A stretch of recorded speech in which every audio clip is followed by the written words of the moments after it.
विष्णुपादाय कृष्णपृष्ठाय भूतले श्रीमते भक्ति वेदांत स्वामिनिति नामिने नमस्ते सरस्वते देवे गौरवाणी प्रचारिणे निर्विशेषः शून्यवादी पाश्चात्यादेशतारिणे जय श्री कृष्ण चैतन्य प्रभु नित्यानंद श्री अद्वैत गदाधर श्रीवासादि गौर भक्त वृंदा हरे कृष्णा कृष्ण कृष्णा हरे हरे हरे राम राम राम हरे हरे हरे कृष्णा कृष्ण कृष्णा हरे हरे हरे राम राम राम हरे हरे हरे कृष्णा।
हरे कृष्णा एवरीवन, आप सभी का स्वागत है भगवत गीता 18 डे कोर्स के डे 3 में। आज हम करेंगे भगवत गीता का तीसरा अध्याय, अध्याय 3, चैप्टर 3, कर्म योगा। योग का क्या अर्थ होता है? योग का अर्थ होता है भगवान से कनेक्ट होना। और कर्म का क्या अर्थ होता है? कार्य करना। तो कर्म योग का क्या अर्थ हुआ? कर्म के द्वारा हम भगवान से कैसे कनेक्ट हो सकते हैं, कार्य के द्वारा हम भगवान से कैसे कनेक्ट हो सकते हैं। योगा ऑफ एक्शन, कर्म योगा। कर्म योग और कर्म कांड एक समान नहीं है। ये वर्ड यूज किए जाते हैं ना, कर्म कांड क्या होता है, कर्म योग क्या होता है, तो इसमें क्या डिफरेंस है? कर्म कांड का तात्पर्य है देवी देवता पूजा, देवी देवताओं की पूजा करना, उनकी सेवा करना। किसके लिए? आत्महित के लिए और इंद्रिय भोग के लिए। तो उसे क्या कहते हैं? कर्म कांड। हम देवी देवताओं की पूजा क्यों करते हैं? इंद्रिय तृप्ति की इच्छा के लिए। घर दे दो, बंगला दे दो, गाड़ी दे दो, संतान हो जाए, हमारे काम सही हो जाए, तो ये इंद्रिय तृप्ति के लिए हम क्या करते हैं? देवी देवताओं की पूजा करते हैं, आत्महित के लिए। तो इसे क्या कहते हैं? कर्म कांड कहा जाता है। जबकि जो कर्म योग है वो क्या है? इसके बिल्कुल ही विपरीत है, इसके उल्टा है। उसका क्या अर्थ होता है? यह लगातार प्रयास में परमेश्वर को खुश करने और सेवा करने के लिए होता है। तो कर्मयोग क्या होता है? भगवान को प्रसन्न करने के लिए कार्य करना, उसे कहते हैं कर्मयोग। और अपने आत्महित के लिए देवी देवताओं की पूजा करना, उसे कहते हैं कर्मकांड। तो ये दोनों में डिफरेंस है। आज हम जानेंगे कर्म कितने प्रकार के होते हैं। 3 प्रकार के कर्म होते हैं: अच्छे कर्म, बुरे कर्म और कृष्ण कर्म। अच्छे और बुरे कर्म तो आप सभी को पता होगा। कोई भी अच्छा कार्य करते हैं, जैसे गरीबों को खाना खिलाना, स्कूल बनवाना, हॉस्पिटल बनाना, पेड़ लगवाना, किसी की सहायता करना, ये किस में आता है? अच्छे कर्म में आता है। अच्छे कर्म करते हैं तो क्या मिलता है? पुण्य मिलता है। बुरे कर्म क्या होते हैं? चोरी करना, किसी की हत्या करना, किसी को नुकसान पहुंचाना, तो ये क्या होते हैं? बुरे कर्म। बुरे कर्म करने से क्या लगता है? पाप लगता है। तो हम सभी को मालूम है अच्छे कर्म क्या है, बुरे कर्म क्या है। अच्छा करेंगे अच्छा फल मिलेगा, बुरा करेंगे तो बुरा फल मिलेगा। कृष्ण कर्म के बारे में भगवान बताते हैं। तीसरे कर्म कौन से होते हैं? आध्यात्मिक कर्म, कृष्ण कर्म। अब कृष्ण कर्म का क्या अर्थ है? कृष्ण कर्म का अर्थ है अपने कर्मों को कर्तव्य समझकर करना और साथ में भगवान की भक्ति भी करना, कृष्ण को सेंटर में रख के कार्य करना, तो उसे कहते हैं कृष्ण कर्म। कर्म का क्या होता है? भगवान से कनेक्ट होना। तो अच्छे कर्म करने से क्या होता है? पुण्य मिलता है। पुण्य का फल भोगने के लिए हम उच्च लोकों में जाते हैं। उसका फल कैसे मिलता है? या तो इस जन्म में मिलता है या फिर अगली लाइफ में मिलता है। अगली लाइफ में कैसे? धनवान परिवार में जन्म होगा, सुंदरता मिलेगी, ऐश्वर्य मिलेगा, या फिर उच्च लोकों में जाएंगे। पर जब उच्च लोकों में जाते हैं, उसका जो पुण्य का फल होता है उसे लेते हैं, और जो वो फल खत्म हो जाते हैं, क्षीण हो जाते हैं, तो 5 4 3 2 1 वापिस से धरती पर पुनः इस जगत में आना पड़ता है। उसी तरह से बुरे कर्म होते हैं। बुरे कर्मों का फल इस लाइफ में भी भुगतना पड़ता है और अगली लाइफ में भी। वो कैसे?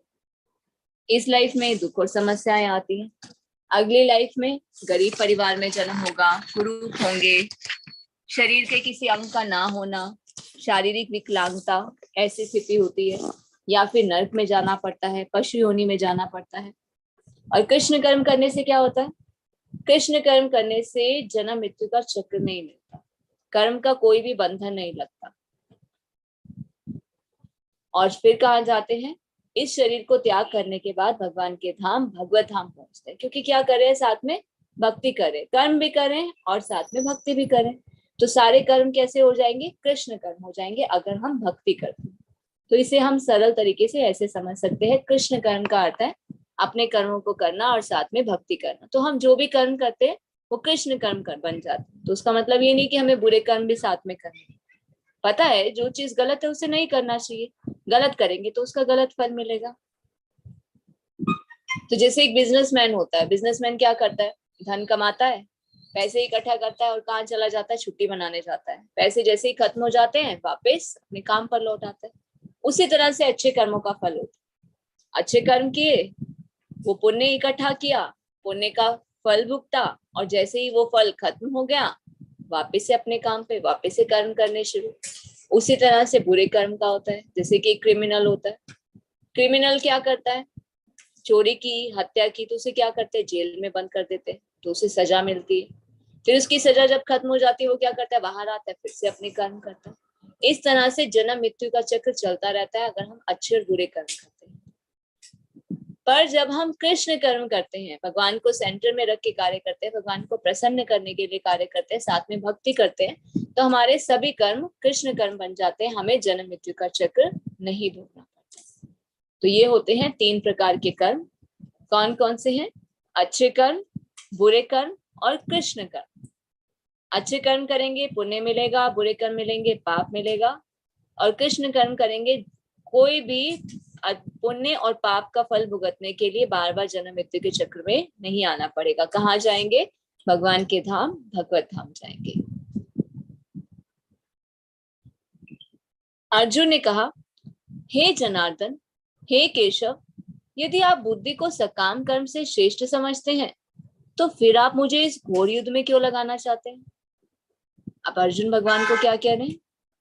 अगर आप कह रहे हैं कि भक्ति करना सर्वश्रेष्ठ है, तो आप मुझे क्यों ऐसे कर्म करवा रहे हैं कि मैं इनकी हत्या करूं, इनके साथ युद्ध करूं और ये सारे युद्ध में मारे जाए? मुझे तो पाप लगेगा। आप मुझे क्यों इस युद्ध में लगाना चाहते हैं?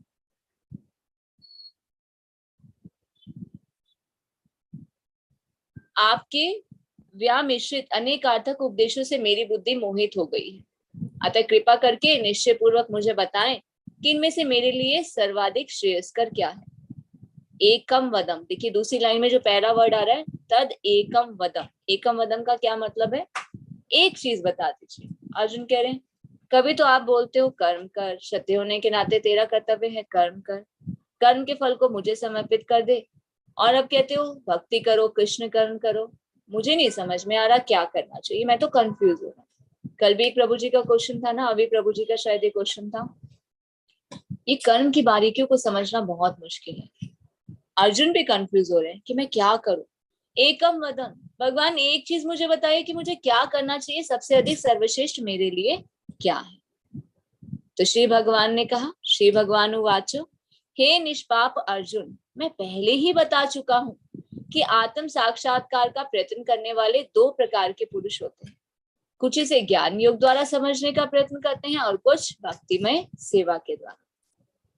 तो भगवान क्या बता रहे, सेल्फ रियलाइजेशन कैसे होता है, दो प्रकार से होता है। वो कैसे, या तो ज्ञान के द्वारा, शास्त्र पढ़ते हैं, ज्ञान प्राप्त होता है तो पता चलता है क्या करना चाहिए, या फिर भक्ति में सेवा के द्वारा, भक्ति करते हुए, श्रवण और कीर्तन करते हुए हम आत्म साक्षात्कार को प्राप्त कर सकते हैं। आत्म साक्षात्कार का क्या अर्थ है, जानना। क्या जानना, अथ तो ब्रह्म जिज्ञासा, जानने की इच्छा करना।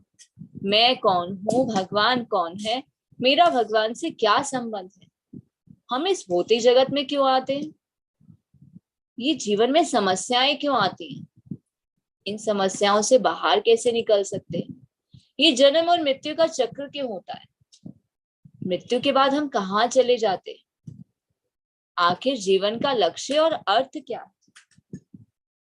इसे कहते हैं आत्म साक्षात्कार, ज्ञान होना, परम सत्य का बोध होना, परम सत्य का ज्ञान होना। परम सत्य का ज्ञान कैसे होता है, जब हम शास्त्र पढ़ते हैं, क्योंकि शास्त्र कैसे प्रकट हुए, भगवान ने वेदों का ज्ञान ब्रह्मा जी के हृदय में दिया और फिर ये वेद लिखित रूप में नीचे धरती पर उतरे।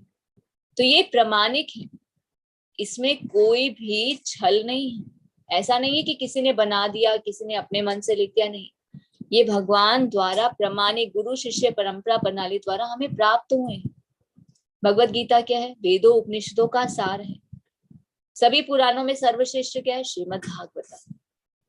वेद व्यास जी ने बहुत सारे ग्रंथ लिखे, बहुत सारे वेद लिखे, उपनिषद लिखे, पर वो कंफ्यूज हो गए, उन्हें कुछ नहीं समझ में आ रहा था। बोले, अगर नारद मुनि से बोले पता नहीं क्यों मुझे सेटिस्फेक्शन नहीं, मैं असंतुष्ट हूँ, तो नारद मुनि ने क्या बोला, अरे जब लिखने वाले इतने डिससेटिस्फाइड हैं तो समझने वाले कैसे सेटिस्फाइड होंगे, तो आप इनका सार लिखिए। तो फिर वेद व्यास जी ने क्या लिखा, श्रीमद् भागवतम लिखा। तो हम कोई और ग्रंथ पढ़े ना पढ़े, कोई वेद और उपनिषद पढ़े ना पढ़े, कम से कम हमें भगवत गीता और भागवतम तो जरूर पढ़नी चाहिए, क्योंकि ये क्या है, वेदों उपनिषदों का सार है। सभी पुराणों में सर्वश्रेष्ठ है श्रीमद् भागवतम। पहले हमें भगवत गीता पढ़नी चाहिए, फिर हमें श्रीमद् भागवतम पढ़नी चाहिए। भगवत गीता क्या है, द सॉन्ग ऑफ गॉड, भगवान की वाणी है, भगवान द्वारा किए गए वचन गीत है, स्वयं भगवान ने बोले। और भागवतम क्या है, भगवान के बारे में। तो पहले हमें भगवान की वाणी को जानना होगा, भगवान को जानना होगा, तो हम उनके बारे में और अच्छे से जान सकते हैं। तो अर्जुन क्या कह रहे हैं, एकम वदम। कृष्ण आप बोलते कभी ये रास्ता अपना, कभी बोलते ये रास्ता अपना, हमारे साथ भी तो वही होता है ना, कर्म करें या भक्ति करें, क्योंकि भक्ति करके तो भगवान को प्राप्त कर सकते हैं, तो फिर कर्म तो करना ही नहीं चाहिए, तो हम कंफ्यूज हो जाते हैं। तो अर्जुन हमारे लिए प्रश्न पूछते हैं, भगवान से क्या कहते हैं, एकम वदम, आप मुझे एक चीज बता दो, क्या सर्वश्रेष्ठ है। ना तो कर्म से विमुख होकर कोई कर्म फल से छुटकारा पा सकता है, और ना केवल संन्यास से सिद्धि प्राप्त की जा सकती है। तो भगवान क्या बोल रहे हैं, ऐसा नहीं है कि आप कर्म नहीं करोगे कर्म के फल से छुटकारा मिल जाएगा, नहीं, इससे सिद्धि नहीं प्राप्त की जा सकती। अगर हम सोचें कि भक्ति के द्वारा भगवान को प्राप्त कर सकते हैं, तो सब कुछ छोड़ दें, घर भी छोड़ दे, काम भी छोड़ दे, सब घर गृहस्थी छोड़ के सिर्फ भगवान की भक्ति करें। तो भगवान क्या बोल रहे हैं, ऐसे सिद्धि प्राप्त नहीं होगी। तात्पर्य में क्या बताया जा रहा है, भौतिकतावादी मनुष्यों के हृदय को विमल करने के लिए जिन कर्मों का विधान किया गया है, उनके द्वारा शुद्ध हुआ मनुष्य ही संन्यास ग्रहण कर सकता है। शुद्धि के बिना संन्यास ग्रहण करने से सफलता नहीं मिल पाती। हृदय की शुद्धि के बिना संन्यास सामाजिक व्यवस्था में उत्पात उत्पन्न कर सकता है। दूसरी ओर यदि कोई नियत कर्मों को ना करके भी भगवान की दिव्य सेवा करता है, तो वह उस मार्ग में जो कुछ भी उन्नति करता है उसे भगवान स्वीकार करते हैं।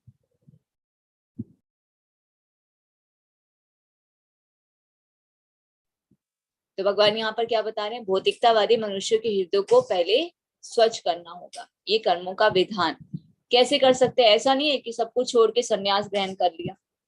ये तो हम जबरदस्ती गए, किस लिए? कर्म के फल से बचने के लिए। पर क्या होगा? हृदय की शुद्धि तो हुई नहीं।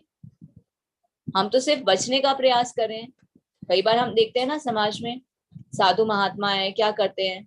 संन्यास ग्रहण कर लेते हैं और बाद में क्या करते हैं? गलत कार्यों में लिप्त हो जाते हैं। स्त्री का संग करते हैं इंद्रिय तृप्ति करने के लिए, स्त्रियों के बीच में रहते हैं। अभी कितना हमने देखा लास्ट कुछ 1-2 साल से, बड़े बड़े जो महात्मा है, साधु है, उनका नाम आया कि उन्होंने बड़े बड़े आश्रम खोले हुए, पर उन आश्रम में वो गलत काम करते थे, अब जेल के पीछे भी बंद है।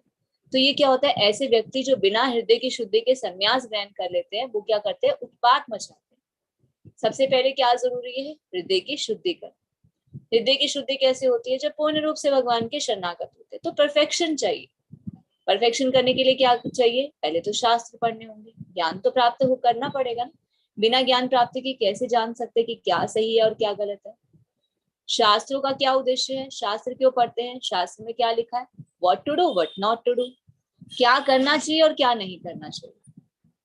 जब हमें सही और गलत की पहचान होगी तभी तो हम सही जगह पे आगे बढ़ पाएंगे, नहीं तो गलतियां करेंगे तो क्या होगा? अंधकार में जीवन होगा। तो भगवान क्या बता रहे हैं?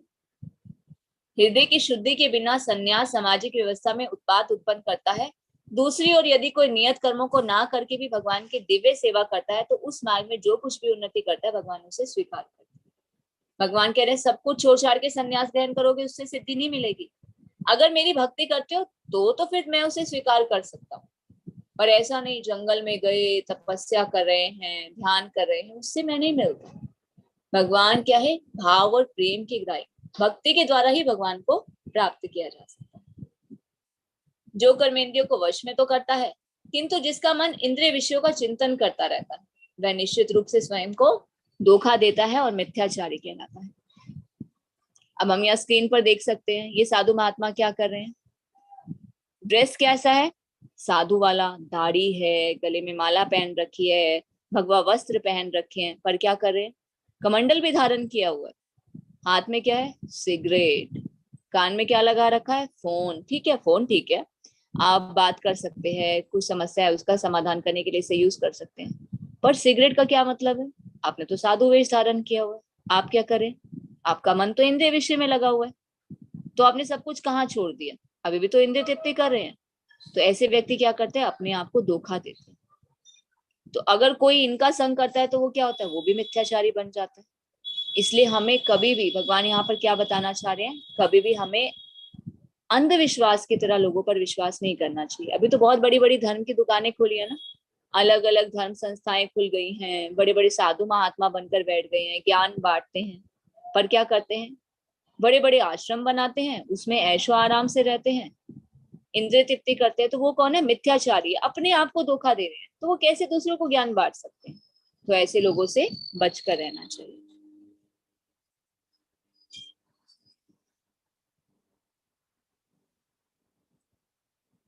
अब हम जानेंगे भरत महाराज की स्टोरी।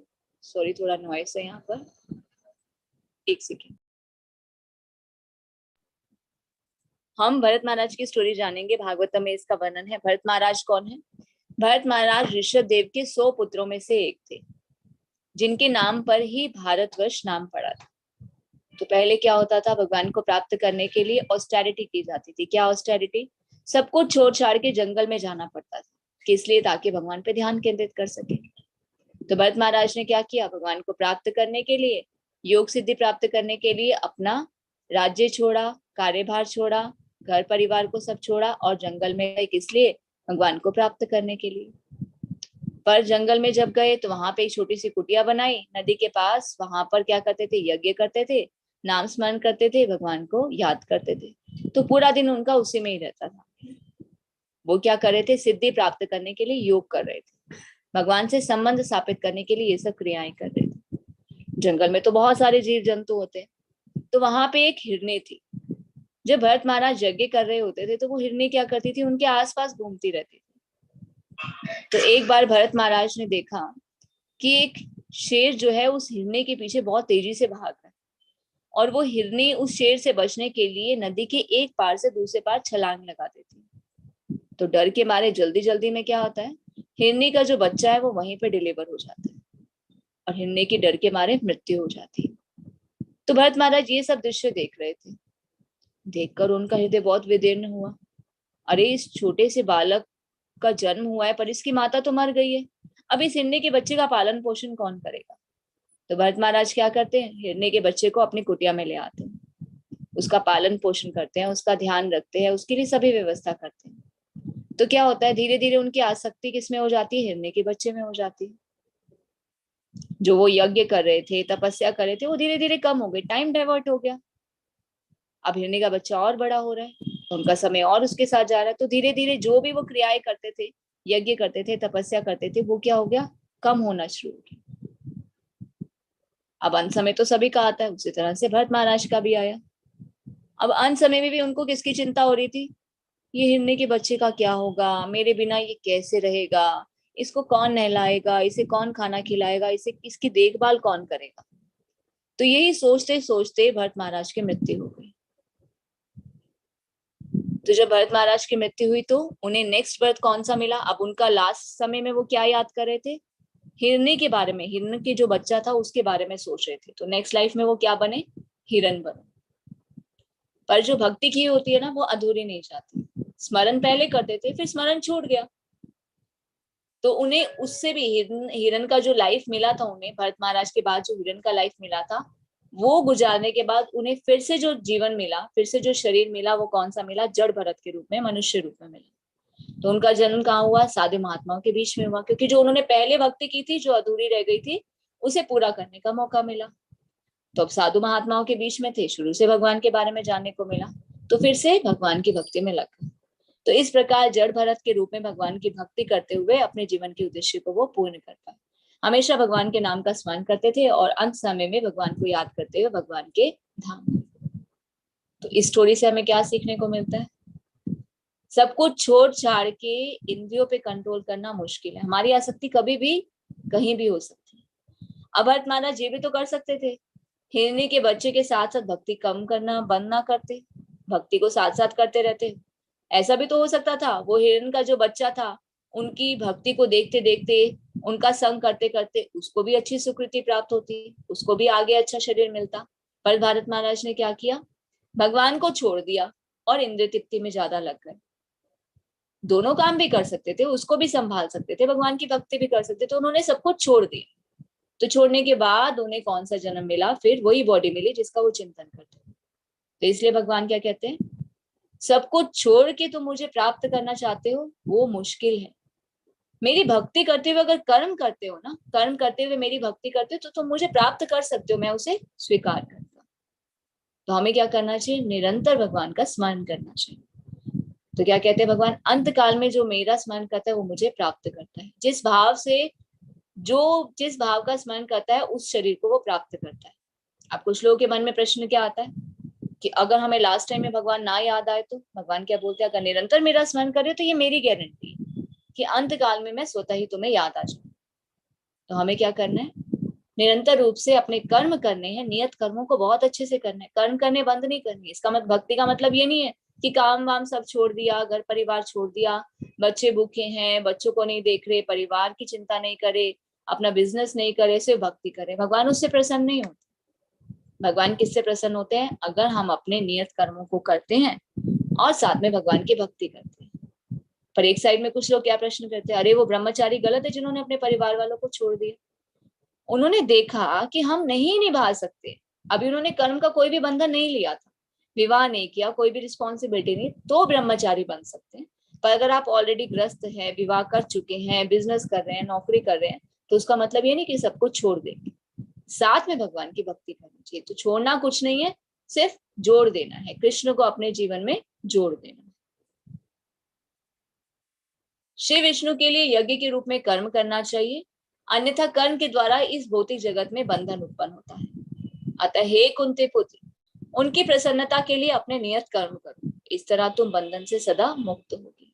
तो भगवान क्या कह रहे हैं, श्री विष्णु के लिए यज्ञ के रूप में कर्म करना चाहिए। हम जो भी कर्म करते हैं उससे क्या करना चाहिए, भगवान को प्रसन्न करना चाहिए, भगवान की वाणी को जीवन में उतारना चाहिए, कर्मों को बहुत अच्छे से करें, कर्म के फल को भगवान को समर्पित कर दे और साथ में भक्ति करें। तो क्या होगा, कर्म का बंधन नहीं लगेगा। तो भगवान क्या कहते हैं, उनकी प्रसन्नता के लिए नियत कर्म करो। अर्जुन युद्ध नहीं करना चाहता था, भगवान क्या बोल रहे हैं, मैं कह रहा हूं ना करो, मुझे समर्पित करते हुए करो। ये तो मृत्यु को पा चुके हैं, इनकी मृत्यु निश्चित है, क्योंकि इन्होंने गलत कार्य किया है। क्योंकि जब पांडवों ने अपना मांगा था हिस्सा, उन्होंने नहीं दिया, भगवान ने भी जाकर समझाया, तो दुर्योधन क्या बोला, नहीं मैं तो बिल्कुल नहीं दूंगा। क्यों नहीं दूंगा, सुई की नोक की बराबर भी नहीं दूंगा। भगवान ने बोला, अरे ये तो आतताई हो गए, जमीन भी हड़प रहे हैं, गलत कार्य भी कर रहे हैं, अब इनको इसका दंड तो भुगतना ही पड़ेगा। भगवान अपने प्रति की गई गलती को माफ कर सकते हैं, पर जो उनके भक्तों के प्रति कोई गलती करता है, भगवान उसे क्षमा नहीं करते। इसीलिए महाभारत का युद्ध होना निश्चित है, क्योंकि भगवान को भगवत गीता का उपदेश भी देना था और उन्हें उनके कर्मों का फल भी देना था। तो भगवान क्या कह रहे हैं, उनकी प्रसन्नता के लिए नियत कर्म करो, इस तरह से तुम बंधन से सदा मुक्त होगे। तो तात्पर्य में बताया जा रहा है, अतः भगवान विष्णु की प्रसन्नता के लिए कर्म करना चाहिए। इस जगत में किया जाने वाला अन्य कोई भी कर्म बंधन का कारण होगा, क्योंकि अच्छे और बुरे कर्मों के फल होते हैं, कोई भी फल कर्म करने वाले को बांध देता है। अतः कृष्ण विष्णु को प्रसन्न करने के लिए कृष्ण भावना भावित होना होगा, और जब कोई ऐसा कर्म करता है तो वह मुक्त दशा को प्राप्त करता है। यही महान कर्म कौशल है, और प्रारंभ में इस विधि में अत्यंत कुशल मार्गदर्शन की आवश्यकता होती है। तो हमें किसके लिए कर्म करना चाहिए, भगवान की प्रसन्नता के लिए। भगवान कैसे प्रसन्न होते हैं, अगर हम भगवान की वाणी को, भगवान के आदेश को मानते हैं। तो भगवान का क्या आदेश है, कर्म करो, कर्म के फल को मुझे समर्पित कर दो और भक्ति करो, बस। अगर भक्ति करते हैं तो कोई भी कर्म बंधन नहीं लगता, क्योंकि सारे कर्म क्या बन जाते हैं, कृष्ण कर्म बन जाते हैं। तो हमें क्या करना होगा, अपने जीवन में कृष्ण को जोड़ना होगा, कुछ भी चेंज नहीं करना, सिर्फ कृष्ण को जोड़ देना। और कृष्ण भावना भावित होते जब हम कर्म करते हैं तो मुक्त दशा को प्राप्त करते हैं, जन्म मृत्यु के चक्र से बच जाते हैं। तो इसके लिए हमें क्या करना होगा, इच्छा, प्रयास और अभ्यास, धीरे धीरे हमें आगे बढ़ना होगा। ऐसा नहीं, कई बार लोग क्या करते हैं, डायरेक्ट जंप लगाते, 16 माला कर ली बस, अब तो सब कुछ छोड़ के भगवत गीता भागवतम का पाठ करेंगे, कोई कर्म नहीं करेंगे। नहीं, सभी कर्मों को अच्छे से करना है, साथ में भक्ति करनी है, और धीरे धीरे भक्ति जीवन में आगे बढ़ना है। एक माला से शुरू करें, धीरे धीरे 2 माला, फिर धीरे धीरे जब स्टेबल हो जाए, लगता है समय और बच रहा है, तो धीरे धीरे आगे बढ़ने का प्रयास करना चाहिए। पर शास्त्रों का नियमित रूप से श्रवण करना चाहिए, उन्हें पढ़ना चाहिए और सुनना चाहिए। यज्ञ के द्वारा प्रसन्न होकर देवता तुम्हें भी प्रसन्न करेंगे। इस तरह मनुष्यों तथा देवताओं के मध्य सहयोग से सबको संपन्नता प्राप्त होगी। अब लोगों के मन में ना बहुत सारे क्वेश्चन होते हैं, क्या भगवान कौन है और देवी देवता कौन, इनका स्थान क्या है, और क्या इनका डिपार्टमेंट है, ये क्या कार्य करते हैं, ये किस तरह से है। क्योंकि हमारे इंडिया में क्या है, 33 कोटि देवी देवता, 33,000 जो है, 33 करोड़ देवी देवता, 33 करोड़ देवी देवता कहे जाते हैं।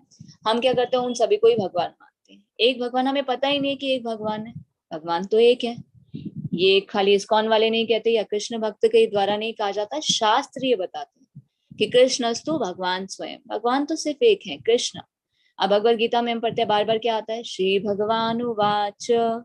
श्री भगवान किसे कहा जा रहा है, कृष्ण को कहा जा रहा है, कृष्ण ही भगवान है। ब्रह्म संहिता में ब्रह्मा जी कहते हैं, ईश्वर परम कृष्ण सच्चिदानंद विग्रह अनादिरादिर गोविंद सर्व कारण कारणम।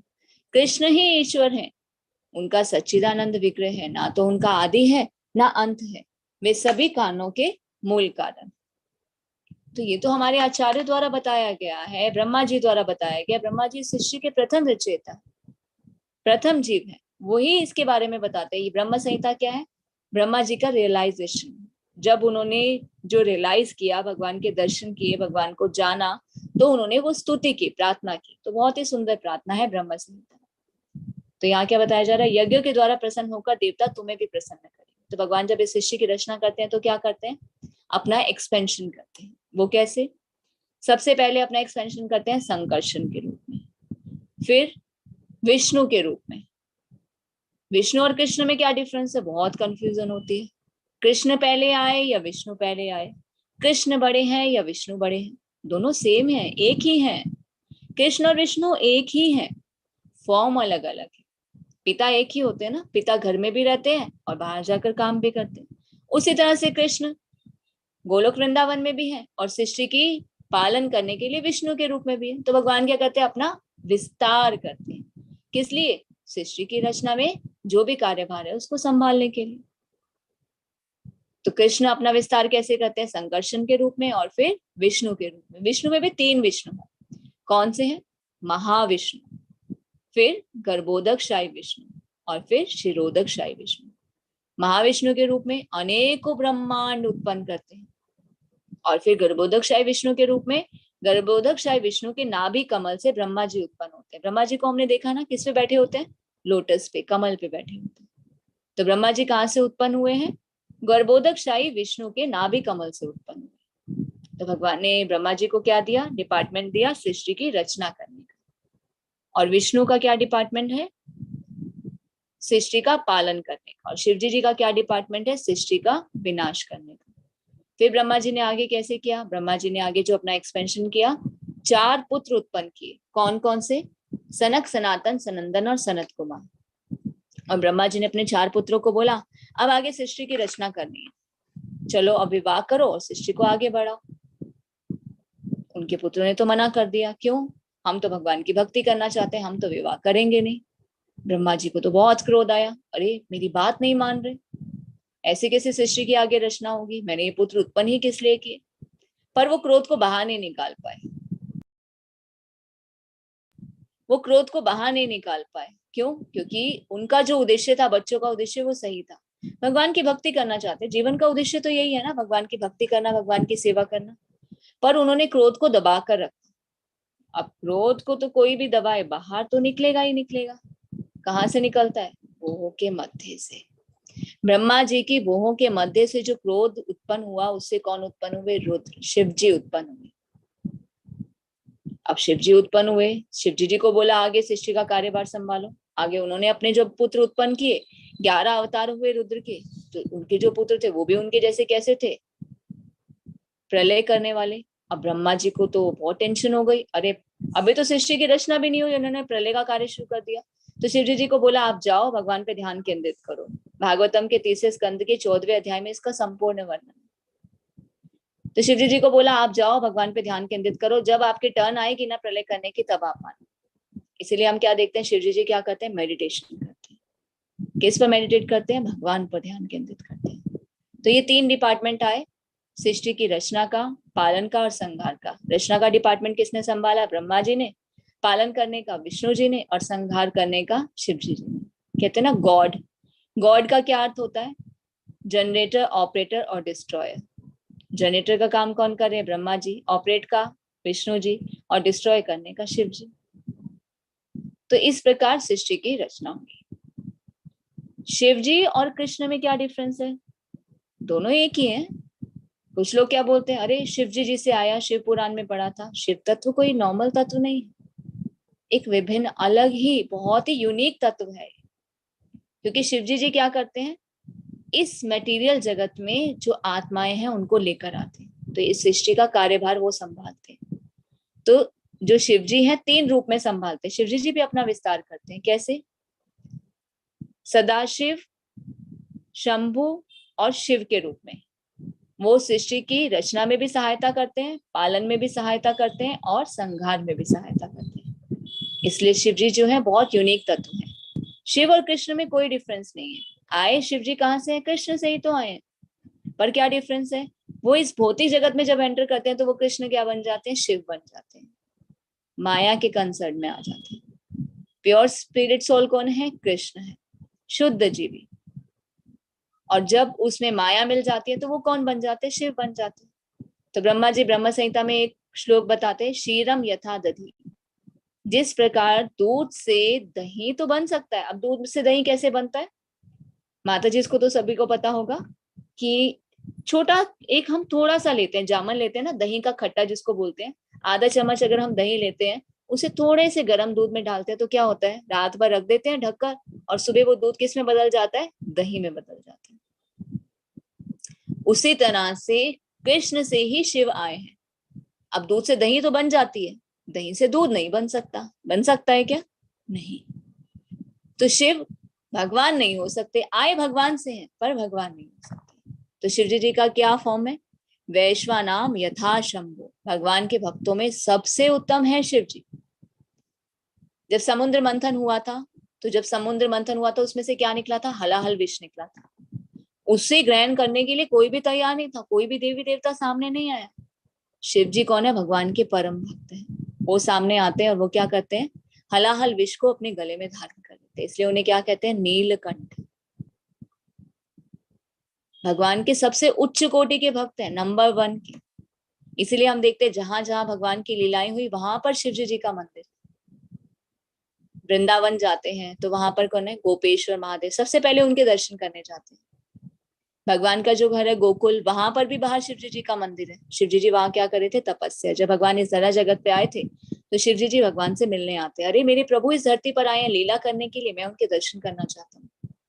पर यशोदा मैया घबरा जाती है कि बार बार असुर आ रहे हैं और मेरे कन्हैया लाला को परेशान करते हैं, ये फिर कोई नए रूप में आ गया, वो मिलने नहीं देती। तो शिव जी बोलते हैं मैं तो बिना मिले जाऊंगा नहीं। तो वहां क्या करते हैं? तपस्या करते हैं। अभी भी हम देख सकते हैं गोकुल में जहाँ जाते हैं, जहाँ 84 खंभों वाला मन अभी भी घर है पुराना, जहां पर भगवान ने लीलाएं की थी, जन्म हुआ था। तो वहीं पर बाहर, उसकी जस्ट बाहर ही क्या है, उसी बोलते हैं ना, उसी एरिया में ही, वहीं पर जहां पर वो घर है वहां पर शिवलिंग भी है, जहां पर शिव जी ने 3 दिन तक तपस्या की थी। फिर भगवान शिव जी की तपस्या से प्रसन्न होकर भगवान कृष्ण ने यशोदा मैया को आदेश दिया था, इंटरनली उनको ये एहसास कराया था कि आप उनको मेरे दर्शन करने दीजिए। तब शिव जी ने दर्शन किए और फिर वो चले गए। यहाँ तक कि जो गोपेश्वर महादेव हैं वृंदावन में, वहां पर भी ये लीला बताई जाती है। जो रास लीला होती है भगवान की, उसमें भी एंट्री किसी को नहीं है, किसी भी देवी देवता को नहीं है। तो शिव जी गोपी वेश धारण करके वहां पर एंट्री ले सकते हैं। तो किसको मिलती है रासलीला में एंट्री? गोपेश्वर महादेव, वो देख पाते हैं। और कुछ लोग के मन में होता है अरे रासलीला भगवान ने की थी, तो जो रासलीला हुई थी ना, वो ब्रह्मा जी की 1 वर्ष हुई थी। आगे हम आपको बताएंगे, एक दिन ब्रह्मा जी का 1 दिन कितना होता है, उतने समय तक रासलीला हुई थी। ऐसा नहीं था रात को की और सुबह बंद हो गई। तो आगे हम इसे थोड़ा और डिटेल में जाएंगे, क्योंकि इसमें ये कॉन्सेप्ट इससे रिलेटेड नहीं है। यहाँ सिर्फ मनुष्य और देवताओं के मध्य सहयोग के बारे में हम जानेंगे। तो हम सृष्टि की रचना की बात कर रहे थे कि किस प्रकार भगवान ने सृष्टि की रचना करने के लिए अलग अलग कार्यभार दिया। तो फिर आगे डिपार्टमेंट बना। अभी हम देखते हैं ना, वायु देवता वायु के डिपार्टमेंट है, जल देवता जल के डिपार्टमेंट है, कुबेर धन के डिपार्टमेंट है, ज्ञान की डिपार्टमेंट कौन किसके पास है? सरस्वती देवी के पास है। विघ्नहर्ता संकट के डिपार्टमेंट किसके पास है? गणेश जी के पास है। ये सारे डिपार्टमेंट अलग अलग दिए गए, किस लिए? ताकि सृष्टि की रचना को कार्यभार, सृष्टि का जो कार्यभार है वो संपूर्ण रूप से चल सके। अब जैसे कोई ऑफिस खोलता है, कंपनी का सीईओ का होता है, वो क्या करता है? अलग अलग डिपार्टमेंट बना देते हैं। कहते हैं फाइनेंस डिपार्टमेंट है, अलग अलग डिपार्टमेंट वहां पर बन जाते हैं। तो उसी तरह से भगवान ने सृष्टि की जो कार्यभार है, सभी कार्य हैं वो सुचारू रूप से हो सके, तो भगवान ने अलग अलग डिपार्टमेंट बनाए और सबको डिपार्टमेंट का हेड बना दिया। तो ये कौन है? सभी देवी देवता। तो अगर हम, हमारे शास्त्रों में विधान है कि हमें हमारे ऊपर इनका ऋण है।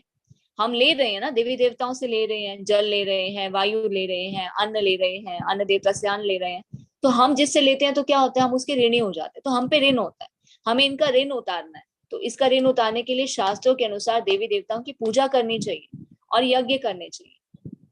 तो देवी देवता तो बहुत सारे हैं और सभी का ऋण है। अगर ऋण नहीं चुकाएंगे तो हम चोर और पापी कहलाए जाएंगे। पर भगवान क्या कहते हैं? अगर तुम मेरी भक्ति करते हो, मुझे प्रसन्न करते हो, तो सारे देवी देवता अपने आप प्रसन्न हो जाते हैं। वो कैसे? जैसे एक पौधा होता है, पौधे की अगर हम जड़ में पानी डालते हैं तो क्या होता है? पूरे पौधे को पोषण मिल जाता है। अगर हम खाली जड़ में पानी ना डालें, पत्तों पे डालें, टहनी पे डालें, क्या पूरे पौधे को पोषण मिलेगा? नहीं। तो उसी तरह से अगर हम अलग अलग देवी देवताओं को प्रसन्न करने के लिए जाएंगे तो नहीं कर पाएंगे। ना तो समय है, ना वैसी शुद्धता है, ना ही कर पाते हैं, ना ही हमें उन विधि विधानों का पता है। तो अगर हम जड़ में पानी डालते हैं तो जड़ क्या है? कृष्ण, मूल जड़। भगवान क्या कहते हैं? भोक्ता राम यज्ञ तपसा, मैं सभी यज्ञों का भोक्ता हूँ। अगर हम भगवान को प्रसन्न करते हैं तो सभी देवी देवता अपने आप ही प्रसन्न हो जाते हैं। तो तात्पर्य में बताया जा रहा है, यज्ञ से मनुष्य के खाद्य पदार्थ शुद्ध होते हैं। शुद्ध भोजन करने से मनुष्य का जीवन शुद्ध हो जाता है। जीवन शुद्ध होने से समृद्धि के सूक्ष्म तंतु जो है वो शुद्ध होते हैं, और समृद्धि तंतु के शुद्ध होने पर मनुष्य मुक्ति मार्ग का चिंतन कर सकता है। और ये सब मिलकर कृष्ण भावनामृत तक पहुंचाते हैं, जो आज के समाज के लिए सर्वाधिक आवश्यक है। तो यज्ञ करना जरूरी है। शास्त्रों के अनुसार यज्ञ का धर्म बताया गया। और कलयुग का यज्ञ क्या है? हरे कृष्ण महामंत्र का जप करना। हरे कृष्ण महामंत्र किसने दिया? भगवान ने स्वयं दिया। भगवान 550 साल पहले चैतन्य महाप्रभु के रूप में आए और उन्होंने हरे कृष्ण महामंत्र का जप दिया। तो कलयुग का यज्ञ है हरे कृष्ण महामंत्र का जप करना। हरे कृष्ण कृष्ण कृष्ण हरे हरे, हरे राम राम राम हरे हरे। जीवन की विभिन्न आवश्यकताओं की पूर्ति करने वाले विभिन्न देवता यज्ञ संपन्न होने पर प्रसन्न होकर तुम्हारी सारी आवश्यकताओं की पूर्ति करेंगे। अगर हम यज्ञ करते हैं तो देवी देवता प्रसन्न होते हैं, तो फिर जो हमें चाहिए, जो हमारी आवश्यकता होती है, उसे पूरा करते हैं। किंतु जो इन उपहारों को देवताओं को अर्पित किए बिना भोगता है वह निश्चित रूप से चोर है। अगर हम ले रहे हैं और वापिस इन्हें नहीं देते, उपहार, इनकी सेवा नहीं करते, यज्ञ नहीं करते, पूजा नहीं करते, तो हम क्या कहलाए जाएंगे? चोर।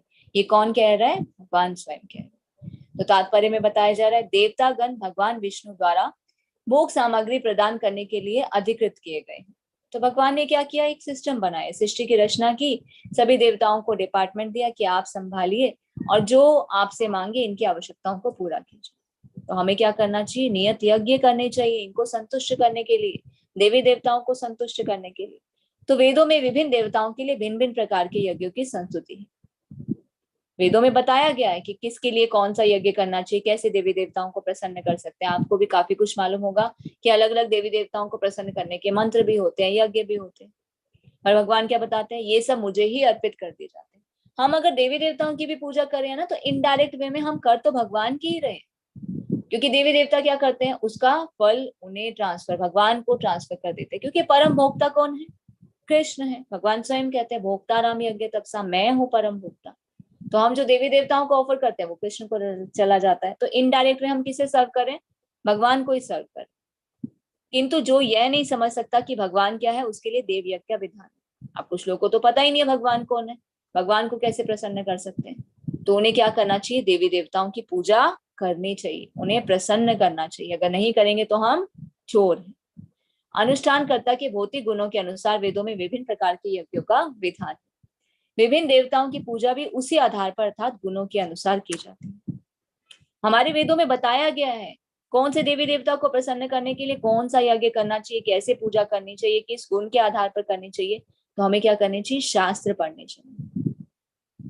अगर हम भगवान की पूजा नहीं करना चाहते, उनकी भक्ति नहीं करना चाहते, तो देवी देवताओं की पूजा और भक्ति शास्त्रों के अनुसार करनी चाहिए। अब यज्ञ का चक्र कैसे होता है? हम किस पर आश्रित हैं? अन्न पर आश्रित है। बिना अन्न के हम जीवित रह सकते हैं? नहीं, सारे प्राणी अन्न पर आश्रित है। और अन्न कैसे उत्पन्न होता है? बारिश होती है तो अन्न उत्पन्न होता है। अब बारिश कैसे आती है? यज्ञ पूर्ण करने से आती है, यज्ञ करने से आती है। यज्ञ कैसे होते हैं? जब हम अपनी ड्यूटीज करते हैं, कर्तव्य करते हैं। और हमें हमारे कर्तव्य कैसे पता चलेंगे? What to do what not to do? जब हम शास्त्र पढ़ेंगे, वेद पढ़ेंगे। और वेद कहाँ से प्रकट हुए? भगवान से प्रकट हुए। भगवान ने ब्रह्मा जी के हृदय में किए, ब्रह्मा जी ने सृष्टि में उत्पन्न की। तो कहाँ से, देखिए साइकिल कहाँ से घूम रहा है। हमें ये अन्न भी जो मिल रहा है वो कहाँ से मिल रहा है? भगवान की कृपा से मिल रहा है। वेदों में वर्णन है क्या करना चाहिए, क्या नहीं करना चाहिए, कौन से यज्ञ करना चाहिए। यज्ञ करते हैं तो बारिश होती है, बारिश होती है तो अन्न होता है, अन्न होता है तो हमें खाने को खाना मिलता है, नहीं तो हम तो जीवित ही नहीं रह सकते। तो हमें क्या करना है? जहां से आ रहा है, जहां से हमें सब कुछ मिल रहा है, उन्हें रेसिप्रोकेट करना है, अर्पित करना है भगवान को।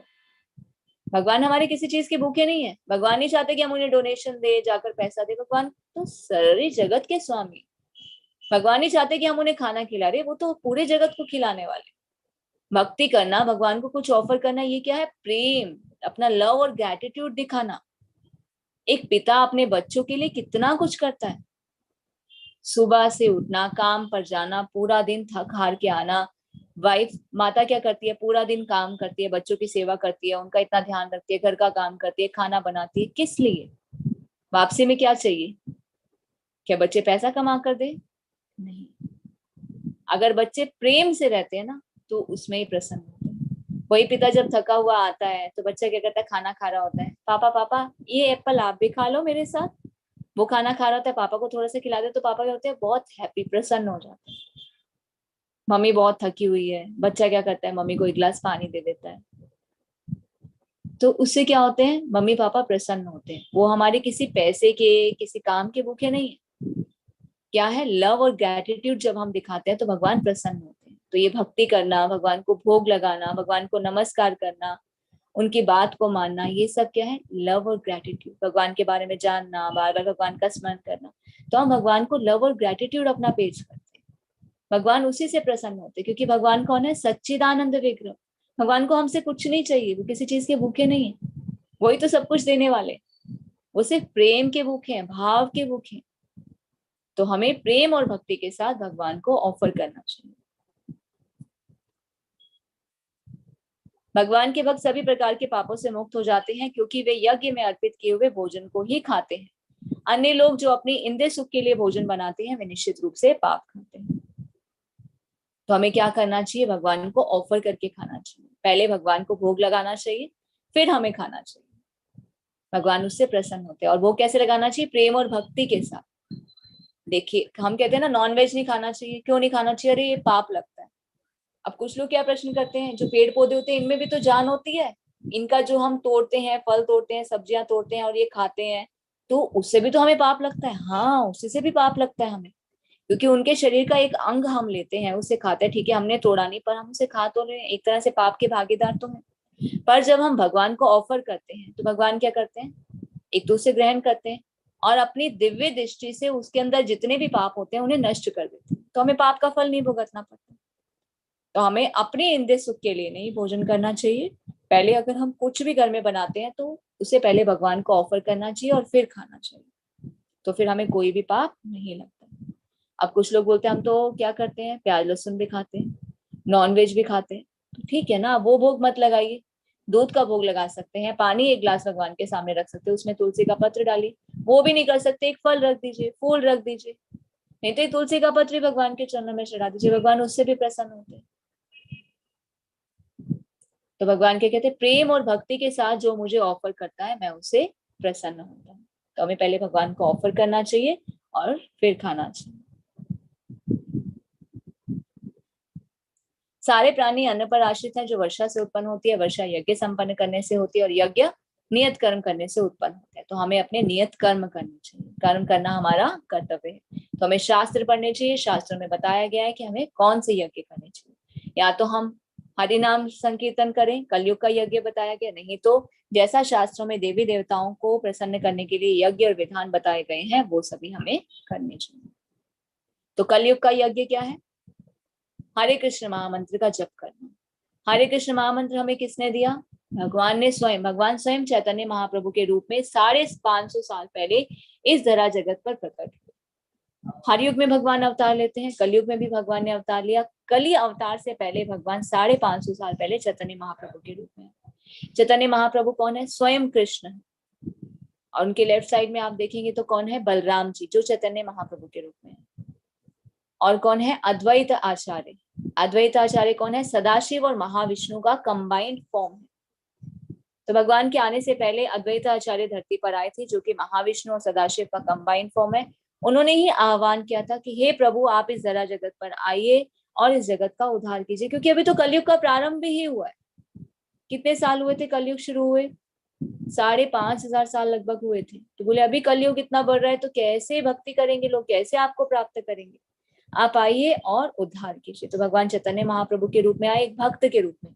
चैतन्य महाप्रभु कौन है, राधा और कृष्ण दोनों कंबाइंड फॉर्म है। राधा रानी का आवरण लेकर आए हैं, गौर वर्ण था भगवान का। और भगवान जब भी आते हैं अकेले नहीं आते, अपने संगियों के साथ आते हैं। तो भगवान कैसे आए, बलराम जी के साथ जो कि नित्यानंद प्रभु हैं, अद्वैत आचार्य जो कि महाविष्णु और सदाशिव हैं, गदाधर पंडित, श्रीमती राधा रानी स्वयं है। तो राधा रानी भी देखने आई कि भगवान भाव के रूप में लीला करने के लिए आ रहे हैं, मैं तो अपने प्रभु के बिना नहीं रह सकती, तो मैं भी जाऊंगी।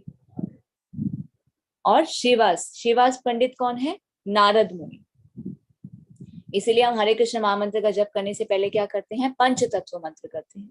तो ये क्या है, पंच तत्व मंत्र है, जय श्री कृष्ण चैतन्य प्रभु नित्यानंद श्री अद्वैत गदाधर श्रीवासादि गौर भक्त वृंदा।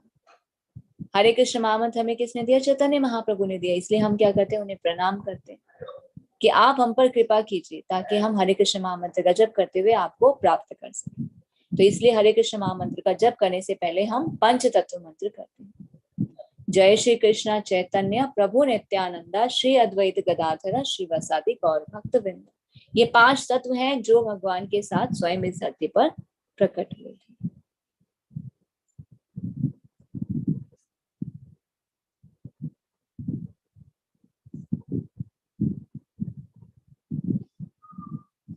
तो अभी हम किस स्तर पर हैं? दैहिक स्तर पर हैं। धीरे धीरे हमें क्या करना है? अपनी इंद्रियों से उच्च स्तर पर उठना है। वो कैसे उठ सकते हैं? जब हम अपनी इंद्रियों को 5 ऑर्गन सेंसेस हमारी कौन सी है? आंख, कान, नाक, जीभ और त्वचा। जब इन्हें हम भगवान की सेवा में लगाते हैं तो हम अपने मन को भगवान पर केंद्रित कर सकते हैं और इस प्रकार हम भगवान के प्रेम को प्राप्त कर सकते हैं।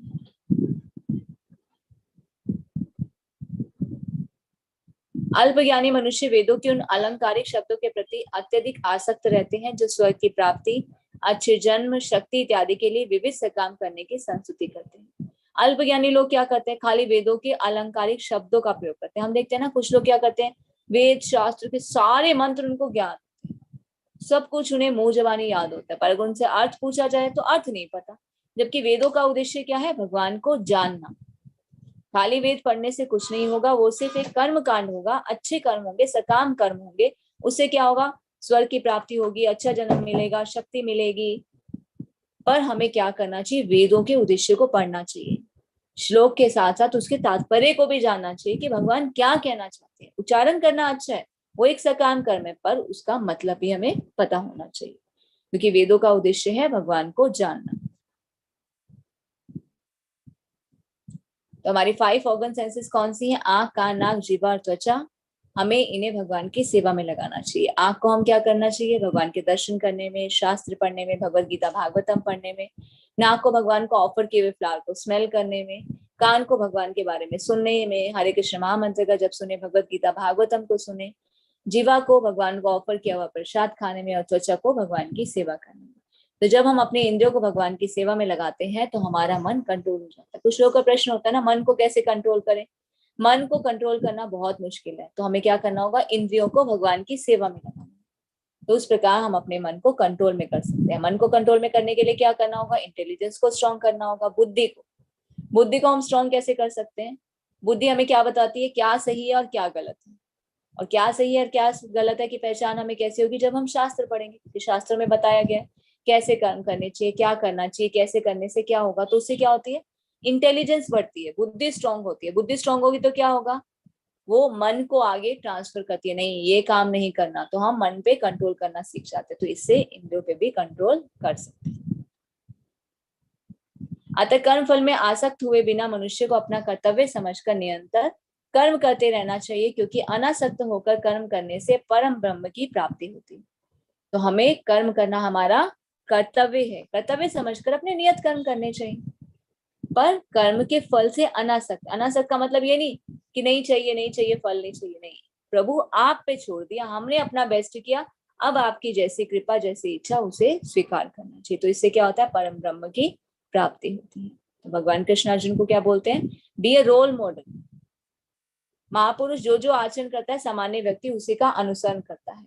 वह अपने अनुसरणीय कारणों से जो आदर्श प्रस्तुत करता है, संपूर्ण विश्व का अनुसरण करता है। तो अर्जुन क्या कहता है? मैं युद्ध नहीं करूंगा। भगवान क्या बोलते हैं? नहीं, कर्म करना तुम्हारा कर्तव्य है। अगर तुम नहीं करोगे तो लोग तुमसे क्या सीखेंगे? तो उठो और युद्ध करो। तो देखिए यहाँ पे आप स्क्रीन पर देख सकते हैं, ममा डक है। ममा डक के पीछे पीछे बच्चे हैं। तो बच्चे कहाँ जाते हैं? जहां जहां ममा डक जाती है वहां पीछे पीछे बच्चे जाते हैं। तो हमें इसे क्या सीखना चाहिए? अगर हम चाहते हैं हमारे बच्चे सही रास्ते पे आए, सही आचरण करें, सही दिशा में जाए, तो हमें भी क्या बनना होगा? एक एग्जाम्पल बनना होगा। बच्चे कह कर नहीं, देख कर सीखते हैं। तो हमें अपने आचरण को सही बनाना होगा, ऐसा व्यवहार करना होगा, ऐसे कार्य करने होंगे ताकि बच्चे सीखें।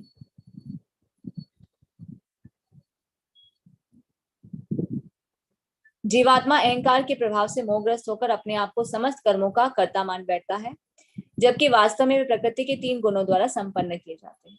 हम क्या सोचते हैं? हम कर रहे हैं। अब कई बार बोलते हैं ना, ऐसा लगता है हमसे कोई करवा रहा है, नियत है ये हम लिखवा के आए थे, ये तो पहले से ही फिक्स है कि हाँ ऐसा होगा ऐसा होगा। हम तो कुछ भी नहीं कर रहे, ये तो पहले से लिखा हुआ है, उसी के अनुसार तो हो रहा है। हाँ देखिए, प्रकृति के 3 गुण हैं, ऊपर देख सकते हैं। प्रकृति के 3 गुण है। ये क्या है? माया। हम प्रकृति के 3 गुणों के अंतर्गत कार्य करते हैं। प्रकृति के 3 गुण कौन से हैं? सतोगुण, रजोगुण और तमोगुण। जब हम इस भौतिक जगत में आते हैं तो प्रकृति के 3 गुणों से बन जाते हैं। तो ये गुण हमें जैसे नचाते हैं हमारे कर्मों के अनुसार, वैसे हम नाचते हैं। जैसे कि कुटपुतली होती है, कुटपुतली ऊपर धागे से बंधी होती है, तो धागे से नचाने वाला जैसे नचाता है वैसे नाचती है, वैसे ही हम नाचते हैं। तो अभी हम क्या है, माया के कंट्रोल में है। तो हमें क्या करना है, कृष्ण के शरणागत होना है। तो माया के कंट्रोल से हम बाहर कैसे निकल सकते हैं, जब हम पूर्ण रूप से भगवान के शरणागत होते हैं। तो अर्जुन क्या कहते हैं भगवान से, हे वृष्णिवंशी। वृष्णिवंशी को कहते हैं क्योंकि वृष्णिवंश में भगवान का जन्म हुआ था। मनुष्य ना चाहते हुए भी पाप कर्मों के लिए प्रेरित क्यों होता है? ऐसा लगता है कि उसे बलपूर्वक उसमें लगाया गया है। कई बार हमारे मन में भी आता है, अरे हम तो गलती नहीं करना चाहते, पर फिर भी गलती कर देते हैं। क्या भगवान हमें जबरदस्ती लगाते हैं? तो अर्जुन भी यही प्रश्न पूछ रहे हैं, क्या बलपूर्वक लगाया जाता है? तो यहाँ भगवान क्या बताते हैं, जिस प्रकार अग्नि धुएं से, दर्पण धूल से, भ्रूण गर्भाशय से आवृत होता है, उसी प्रकार से जीवात्मा इस काम की विभिन्न मात्राओं से आवृत रहती है। तो हम जैसे कर्म करते हैं उसके अनुसार ही हम कार्य करते हैं। भगवान हमसे कुछ गलत कार्य नहीं कराते। भगवान नहीं चाहते कि हम कुछ गलत कार्य करें या पाप करें, या भगवान हमें प्रेरित करते हैं। ये हमारे जैसे कर्म होते हैं उसी के अनुसार हमें फल मिलता है।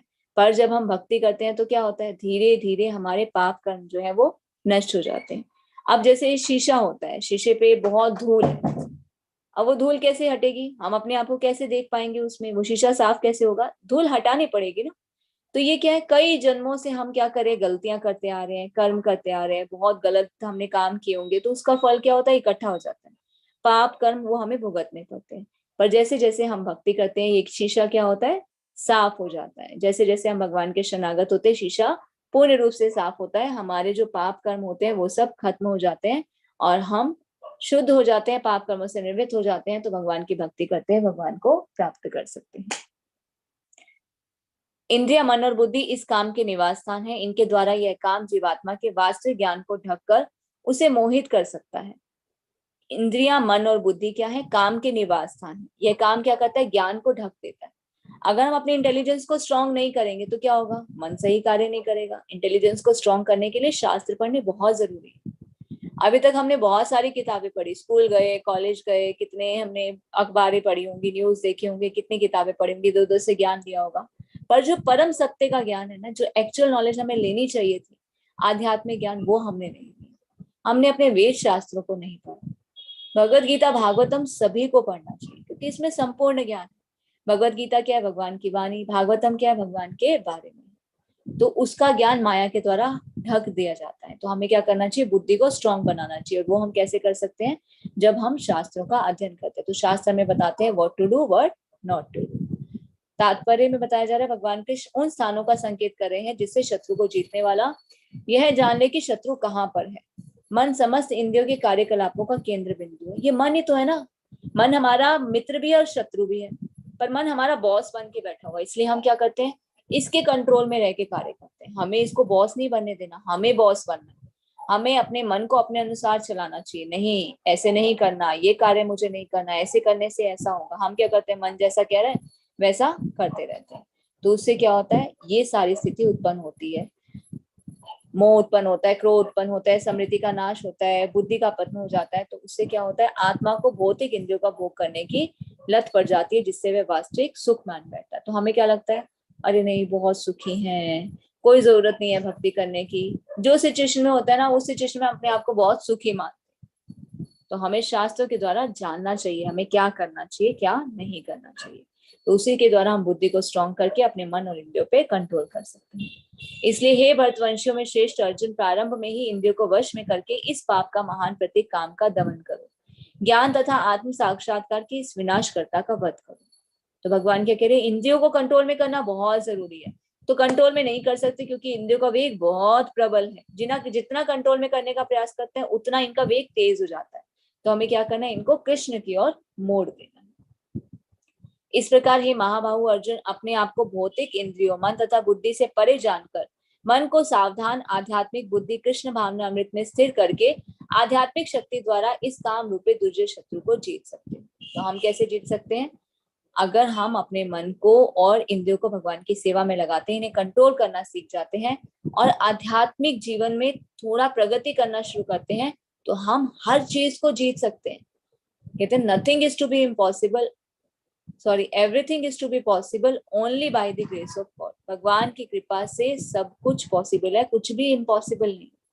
तो हमें सर्वशक्तिमान भगवान को अपने साथ रखकर उनकी वाणी को अपने जीवन में उतारना चाहिए। जैसा भगवान हमें निर्देश दे रहे हैं उनका हमें पालन करना चाहिए। तो ये अध्याय यहाँ पर समाप्त होता है। तो आज हमने जाना कर्म क्या है, कर्म कितने प्रकार के होते हैं, 3 प्रकार के होते हैं, अच्छे कर्म, बुरे कर्म और कृष्ण कर्म। अच्छे कर्म करते हैं तो पुण्य मिलता है, उसका फल भुगतने के लिए उच्च लोकों में जाते हैं या नेक्स्ट लाइफ में अच्छा जीवन मिलता है। बुरे कर्म करते हैं तो उसका फल क्या होता है, पाप भुगतना पड़ता है इस जन्म में या नेक्स्ट लाइफ में। कृष्ण कर्म करते हैं तो हम जन्म मृत्यु के चक्र से बच जाते हैं, हमारे सारे पाप कर्म जो है नष्ट हो जाते हैं, या पाप कर्मों को बहुत थोड़ा होकर हमें भुगतना पड़ता है। फिर हमने जाना निष्काम कर्म योग, ज्ञान योग के बारे में। भगवान क्या कहते हैं, अपने कर्म करो, कर्म करने बंद नहीं कर देना। भक्ति करनी है पर उसका मतलब ये नहीं कि काम सब बंद कर देना, नहीं, काम करना है, कर्म करना हमारा कर्तव्य है, ये भगवान का निर्देश है, पर साथ में भक्ति करनी है। और कर्म कांड और कर्म योग के बारे में हमने जाना। कर्म कांड का क्या अर्थ होता है, जब हम अपनी इंद्रिय तृप्ति के लिए देवी देवताओं से कुछ मांगते हैं, उनकी पूजा करते हैं, तो वो क्या है, कर्म कांड। हमें क्या करना है, कर्म योग करना है, भगवान को प्रसन्न करने के लिए कार्य करने हैं। तो अपने कर्म भी करने हैं और कर्म के फल को भगवान को समर्पित करके साथ साथ भक्ति भी करनी है। तो हमारे जितने भी कर्म होते हैं वो सब कौन से कर्म बन जाते हैं, कृष्ण कर्म बन जाते हैं। तो हमें क्या करना है, मिसाल पेश करनी है, अपना आचरण और व्यवहार ऐसा बनाना है कि जिससे लोग सीखें। और हमारा सबसे बड़ा दुश्मन कौन है, मन। मन हमारा मित्र भी है और दुश्मन भी है। अगर हम इसे कंट्रोल में करके रखते हैं तो ये हमारा मित्र है, अगर इसे कंट्रोल में करके नहीं रखते तो ये हमारा शत्रु भी बन जाता है, हमसे गलत कार्य कराता है। तो हमें अपने मन को कंट्रोल में करना है। मन को कंट्रोल में कैसे कर सकते हैं, इंटेलिजेंस का प्रयोग करके। इंटेलिजेंस, बुद्धि को कैसे स्ट्रॉन्ग कर सकते हैं, शास्त्रों का अध्ययन करके, क्योंकि शास्त्रों में लिखा है, बताया गया है what to do what not to do, हमें क्या करना चाहिए और क्या नहीं करना चाहिए। हरे कृष्णा। इस प्रकार भगवद गीता के 3रे अध्याय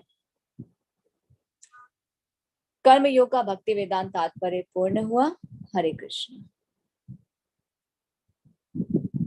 तो श्रील प्रभुपाद के कुछ शब्द हैं। भगवद गीता का यह 3रा अध्याय मनुष्य को निर्देश देता है कि वह निर्विशेष शून्यवाद को चरम लक्ष्य न मानकर अपने आप को भगवान का शाश्वत सेवक समझते हुए कृष्ण भावनामृत में प्रवृत्त हो। तो हमारी रियल आइडेंटिटी क्या है, हम भगवान के सेवक हैं, दास हैं। तो हमें कृष्ण भावनामृत में प्रवृत्त होना चाहिए। तो हम जब कृष्ण भावनामृत में प्रवृत्त होते हैं, भक्ति करते हैं, श्रवण और कीर्तन करते हैं, हम अपने मन और इंद्रियों पर कंट्रोल कर सकते हैं। तो धीरे धीरे कृष्ण भावनामृत को विकसित करके हम अपने मन और इंद्रियों को कंट्रोल में कर सकते हैं। तो हमें क्या करना है, इच्छा, प्रयास और अभ्यास के द्वारा हम अपने मन और इंद्रियों को कंट्रोल में कर सकते हैं। हरे कृष्ण।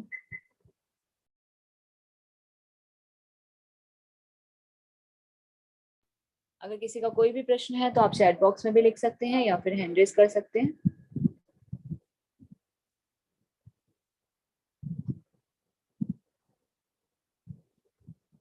हरे कृष्ण। आदित्य सिंह प्रभु जी, आप पूछ रहे हैं कि इस मंत्र के साथ राम जी को क्यों कनेक्ट किया गया। राम जी कौन है, वो भी तो कृष्ण है ना।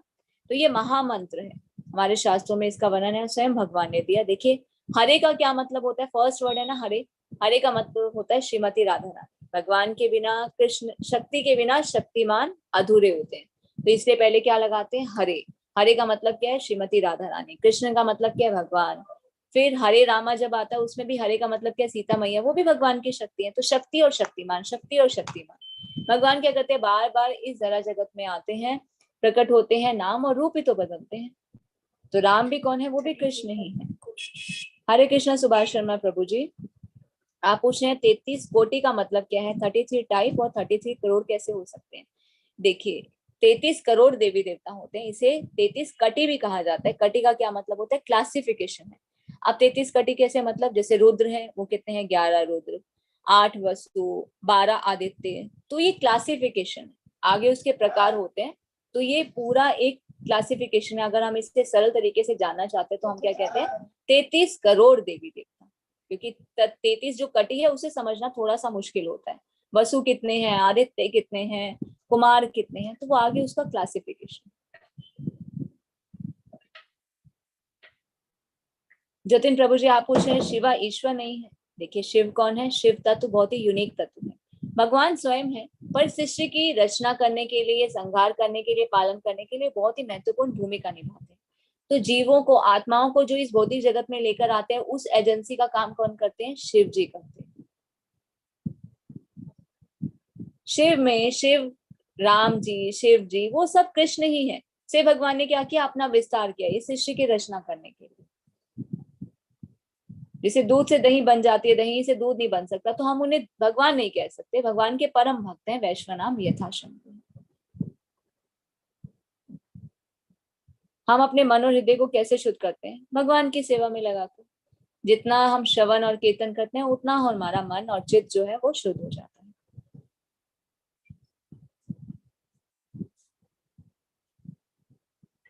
कब आएगी?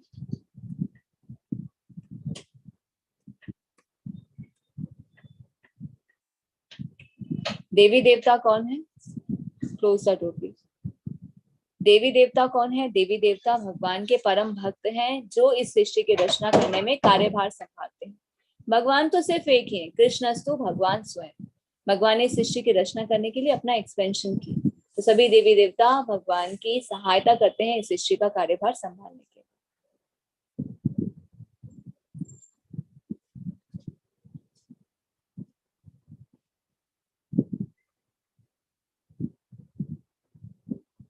ठीक है, तो हैंड रेज क्वेश्चन लेते हैं। अगर किसी का और कोई चैट बॉक्स में क्वेश्चन है तो आप ड्रॉप कर सकते हैं, अगर रह गया है तो दोबारा कॉपी पेस्ट कर दीजिए।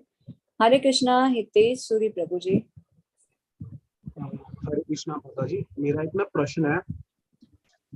जैसे कि आपने बोला, अगर हम अच्छे कर्म करते हैं, बुरे कर्म करते हैं, तो हमको या तो इस जन्म में या अगले जन्म में इसके रिजल्ट मिलता है।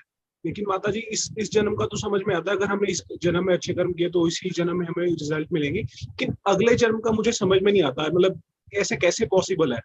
और क्योंकि ये मेरे लिए मतलब अननोएबल की कैटेगरी में आता है। देखिए, अभी कुछ लोग क्या करते हैं, बहुत सकाम कर्म करते हैं, बड़े बड़े भंडारे करवाते हैं, स्कूल खुलवाते हैं, मंदिर बनवाते हैं, तो वो क्या करें? सकाम कर्म करें, यज्ञ करवाते हैं ना, अच्छे अच्छे सामूहिक कार्य भी करवाते हैं। तो इस तरह से उनके कर्मों का फल उन्हें क्यों मिलता है? लोग किस लिए सोच के कराते हैं? अरे स्वर्ग की प्राप्ति होगी। तो नेक्स्ट लाइफ में क्या करते हैं? या तो उच्च लोकों में जाते हैं, स्वर्ग लोक में या देव लोक में जाते हैं, या फिर किसी धनी परिवार में जन्म होता है, सुख समृद्धि मिलती है, सुंदरता मिलती है। तो ये इस प्रकार होता है, अपने कर्मों का फल जो हम कर्म करते हैं इस जन्म में भी मिलता है और नेक्स्ट लाइफ में भी मिलता है। क्योंकि ये शरीर क्या है? ये शरीर हमारी नेक्स्ट बर्थ की तैयारी। तो अब हम जो हमें शरीर मिला है, अभी करंट जो हम कर्म कर रहे हैं, वो क्या है? अगले जीवन की तैयारी है। इस जीवन में भी उसका भोग करें और अगले जीवन की भी तैयारी करें, तो जैसे कर्म करेंगे वैसे आगे शरीर प्राप्त हो। माता जी माफ कीजिएगा, लेकिन ये चीज आपने जानते हो या इसको आप मानते हो? क्योंकि ये मेरे लिए तो अननोएबल की कैटेगरी में आता है, क्योंकि मैं नोन में भी नहीं आता, अननोन में भी नहीं आता, अननोएबल की कैटेगरी में आता है। मुझे नहीं लगता, खैर मैं नहीं इसको अभी मतलब जान पाया हूँ इसको। मुझे लगता है बहुत से लोगों ने ऐसे मान लिया है, लेकिन जानता कोई भी नहीं है।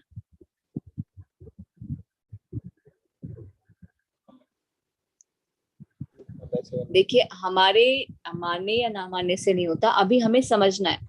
अगर अभी नहीं समझ में आ रहा तो थोड़ा सा हमें और जानना चाहिए, क्योंकि ये भगवान की वाणी है, भगवान बता रहे हैं ना।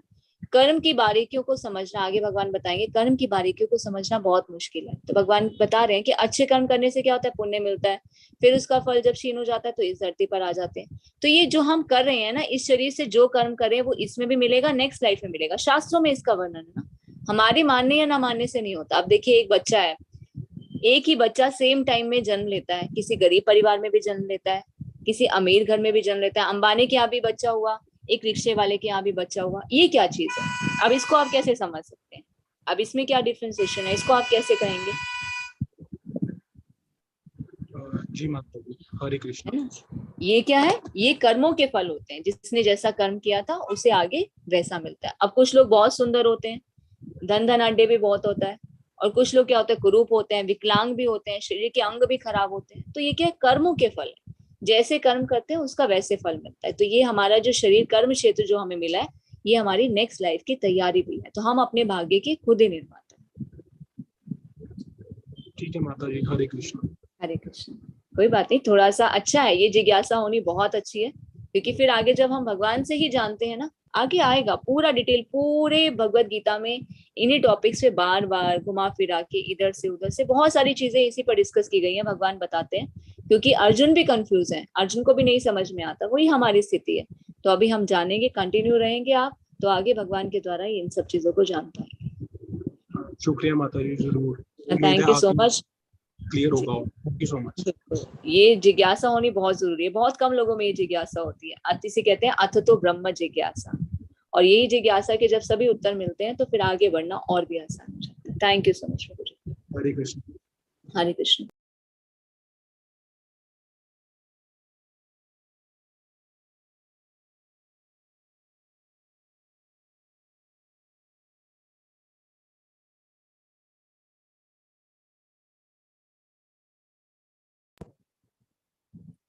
हरे कृष्णा सुधीर प्रभु जी।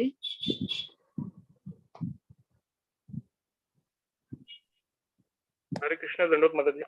हरे कृष्ण प्रभु जी, दंडवत प्रणाम।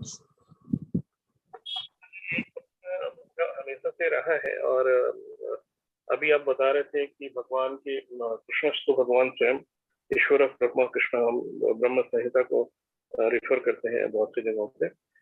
लेकिन मैं जब पहले शुरू में पढ़ता था तो मुझे पता है कि जैसे 18 पुराण होते हैं, जो सभी ऐसा कहा जाता है कि व्यासदेव नहीं लिखे हैं, और मतलब सभी विष्णु पुराण, जो विष्णु से संबंधित पुराण है, उसमें भगवान विष्णु की महिमा बताई जाती है, और श्रीमद् भागवतम उसमें से एक है। लेकिन ऐसे में शिव पुराण है और देवी पुराण भी है, जो मुझे नहीं पता कि वो व्यासदेव ने लिखे हैं देवी पुराण या नहीं। लेकिन अलग अलग स्थानों पे जो परम ब्रह्म, तो जैसे महाराष्ट्र में गणेश जी को कहा जाता है। तो अभी हम क्या करते हैं कि हम ब्रह्म संहिता को रेफर करते हैं, जैसे आपने अभी बताया कि उसमें लिखा है भगवान ब्रह्मा कहते हैं कि कृष्णस्तु भगवान स्वयं। लेकिन अपने शास्त्रों में ही श्रीमद् भागवतम में ब्रह्मा कई जगह कहते हैं कि भगवान ऐसे तत्व हैं जिनको पूरा मैं भी नहीं जानता। अब जब ब्रह्मा जी खुद नहीं जानते हैं तो हम ब्रह्मा जी को कैसे रेफर करते हैं? मतलब हाउ कैन वी से कि ही इज राइट? मतलब हो सकता है कि इसके बियॉन्ड भी कुछ हो। वो क्यों बोलते हैं? क्योंकि भगवान की कुछ शक्तियों के बारे में ही वो बता पाते, बोलते हैं उनका उनके बारे में ना तो उनका आदि है ना अंत है, मैं उनके बारे में बता ही नहीं सकता। अचिंत्य शक्ति, अचिंत्य योग शक्ति है उनकी, वो कुछ ही बता पाते हैं। अब जिसकी इतनी क्वालिटीज हो, अब सोच बताने वाला बोलेगा मैं कितना बताऊं, मैं सिर्फ इतना ही बता सकता हूँ, मैं भी नहीं समझ पा रहा, मतलब इस तत्व को नहीं समझ पा रहा, मैं नहीं समझ पा रहा कि भगवान की क्या योग शक्ति है, भगवान किस प्रकार है, सिर्फ वो थोड़ा ही बता पाते हैं। मतलब वो खुद ही इतना ओवरफ्लो है कि मैं क्या बताऊं, मैं कैसे बताऊं, मैं खुद ही नहीं समझ पा रहा कि मैं क्या क्या बताऊं।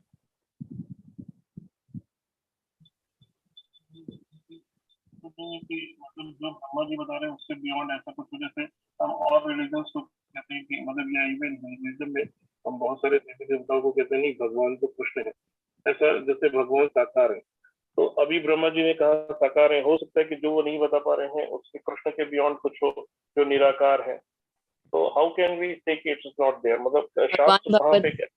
भगवान भगवत गीता में, ठीक है ब्रह्मा जी नहीं बता पा रहे हैं, आपका कहना, भगवान तो स्वयं भगवत गीता में बोलते हैं, अर्जुन को कहते हैं मेरा साकार रूप है, इसी रूप में मेरा ध्यान करो। 12 चैप्टर में भगवान ने अर्जुन को विराट रूप भी दिखाया, चतुर्भुज रूप भी दिखाया, और फिर दो भुज श्याम रूप भी दिखाया। क्यों दिखाया? क्या ये अर्जुन के लिए था? नहीं, क्योंकि लोगों के मन में डाउट होंगे ना, लोग मानेंगे नहीं, अरे शास्त्र किसने क्या लिखा होगा, किसने क्या कहा होगा, इसलिए भगवान ने स्वयं प्रकट किया। अर्जुन ने भगवान से बोला कि कलयुग में लोगों को यही कंफ्यूजन होगा कि भगवान निराकार है या भगवान साकार है या भगवान का कौन सा रूप है। उसी के लिए भगवान ने ये अपना विराट रूप भी दिखाया अर्जुन को, फिर चतुर्भुज रूप भी दिखाया, फिर साकार रूप भी दिखाया, और ये भी बोला कि इसी साकार रूप में मेरा चिंतन करो और मेरी पूजा करो। अब सब गलत कह सकते हैं, या उनको नहीं पता या उन्होंने कम बताया, पर भगवान तो अपने बारे में बता रहे हैं। नबी जी भगवान अपने बारे में बता रहे हैं, लेकिन पहले तो हमने ये डिसाइड किया ना कि कृष्णा भगवान है, और ब्रह्मा जी के कहने से डिसाइड किया। अब मतलब भगवान तो फिर शिव पुराण में शिव जी भगवान है, क्योंकि वहां पे ऐसा दिखाते हैं सुप्रीमेसी ऑफ शिवा, और विष्णु से उनका जो द्वंद्व होता है, और जो है क्या नाम है वो विष्णु को हराते हैं। और कहीं पे भी ऐसा कोई मतलब उसको एक्सप्लिसिट नहीं लिखा हुआ है कि नहीं शिव जी के भी। उसके लिए हमें शिव पुराण पढ़ना चाहिए। शिव पुराण में स्पष्ट दिया गया है शिव जी क्या करते हैं, कौन सी एजेंसी है उनके पास? आत्माओं को इस भौतिक जगत में लाने की जो एजेंसी का काम है वो शिव जी को दिया है। तो कहते हैं ना, जगत में जीव आते हैं वो किस में? शिव जी लेकर आते हैं। तो सही है ना, वो सही लिखा हुआ है। शिव जी ही तो आत्मा को यहाँ लेकर आते हैं, और ब्रह्मा जी क्या करते हैं? शरीर प्रदान करते हैं। हमने जाना सदाशिव, शंभु और शिव क्या करते हैं? शिव जी अपना ये 3 रूप में सृष्टि के पालन करने में, रचना करने में और संहार करने में, तीनों में अपनी भूमिका निभाते हैं।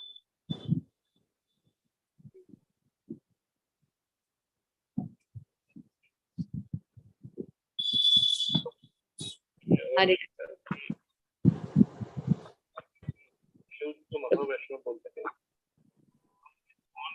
लेकिन जैसे और वैष्णवों का जो तिरोभाव और इस तरह के दिवस के सेलिब्रेशन करते हैं, शिव जी का भी सेलिब्रेशन करते हैं। मुझे ऐसा ध्यान नहीं आ रहा है कि कभी शिव जी के या कहीं पे मूर्ति भी हो शिव जी की। कहाँ पे प्रभु जी? इस्कॉन मंदिर में? हरे कृष्णा, आपकी आवाज ना बहुत कम आ रही है प्रभु जी। प्रभु जी एक बार। हाँ जी। शिव जी महावैष्णव है, तो हम शिव जी की मूर्ति क्यों नहीं स्थापित करते किसी मंदिर में, जैसे हमारे और आचार्यों को हम पूजा करते हैं या सेवा करते हैं जो परंपरा में है। मतलब आप ये कहना चाह रहे हैं जो हमारी परंपरा में जो आचार्य हैं उनकी हम मूर्ति स्थापित करते हैं, शिव जी की क्यों नहीं करते? यही कहना चाह रहे हैं। तो इस तरह से देवी देवताओं का तो सबको सम्मान है, पर सबके करेंगे। विशेष क्या है भगवान की करना, और आचार्यों ने क्या किया? उन्हीं की कृपा से तो हम भगवान को जान पा रहे हैं। तो वहां पे अहेतु की कृपा दर्शाने के लिए, इसलिए वहां पर जो हमारे जो आचार्य हैं उनको वहां पे स्थापित किया जाता है। और मेन ओकेजन जो होती है सभी, जैसे अब शिवलिंग महाशिवरात्रि होती है तो शिव जी का अभिषेक किया जाता है। ऐसा नहीं है कि कृष्ण भक्त शिव मंदिर नहीं जाते। अब हम उज्जैन जाते हैं तो महाकाल जाते हैं, दर्शन करने के लिए जाते हैं। किस लिए जाते हैं? उनसे प्रार्थना करते हैं कि आप हमें भगवान की सेवा में लगाएं। अब ऐसे तो स्थापित करेंगे किसको? किसी को बड़ा बताएं, किसी को छोटा बताएं, इसलिए से भगवान की होती है।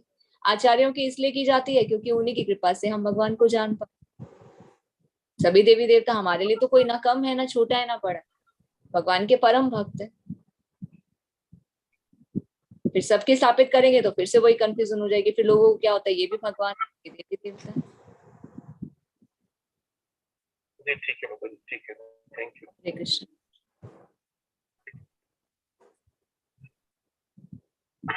हरे कृष्ण राजा प्रभु जी।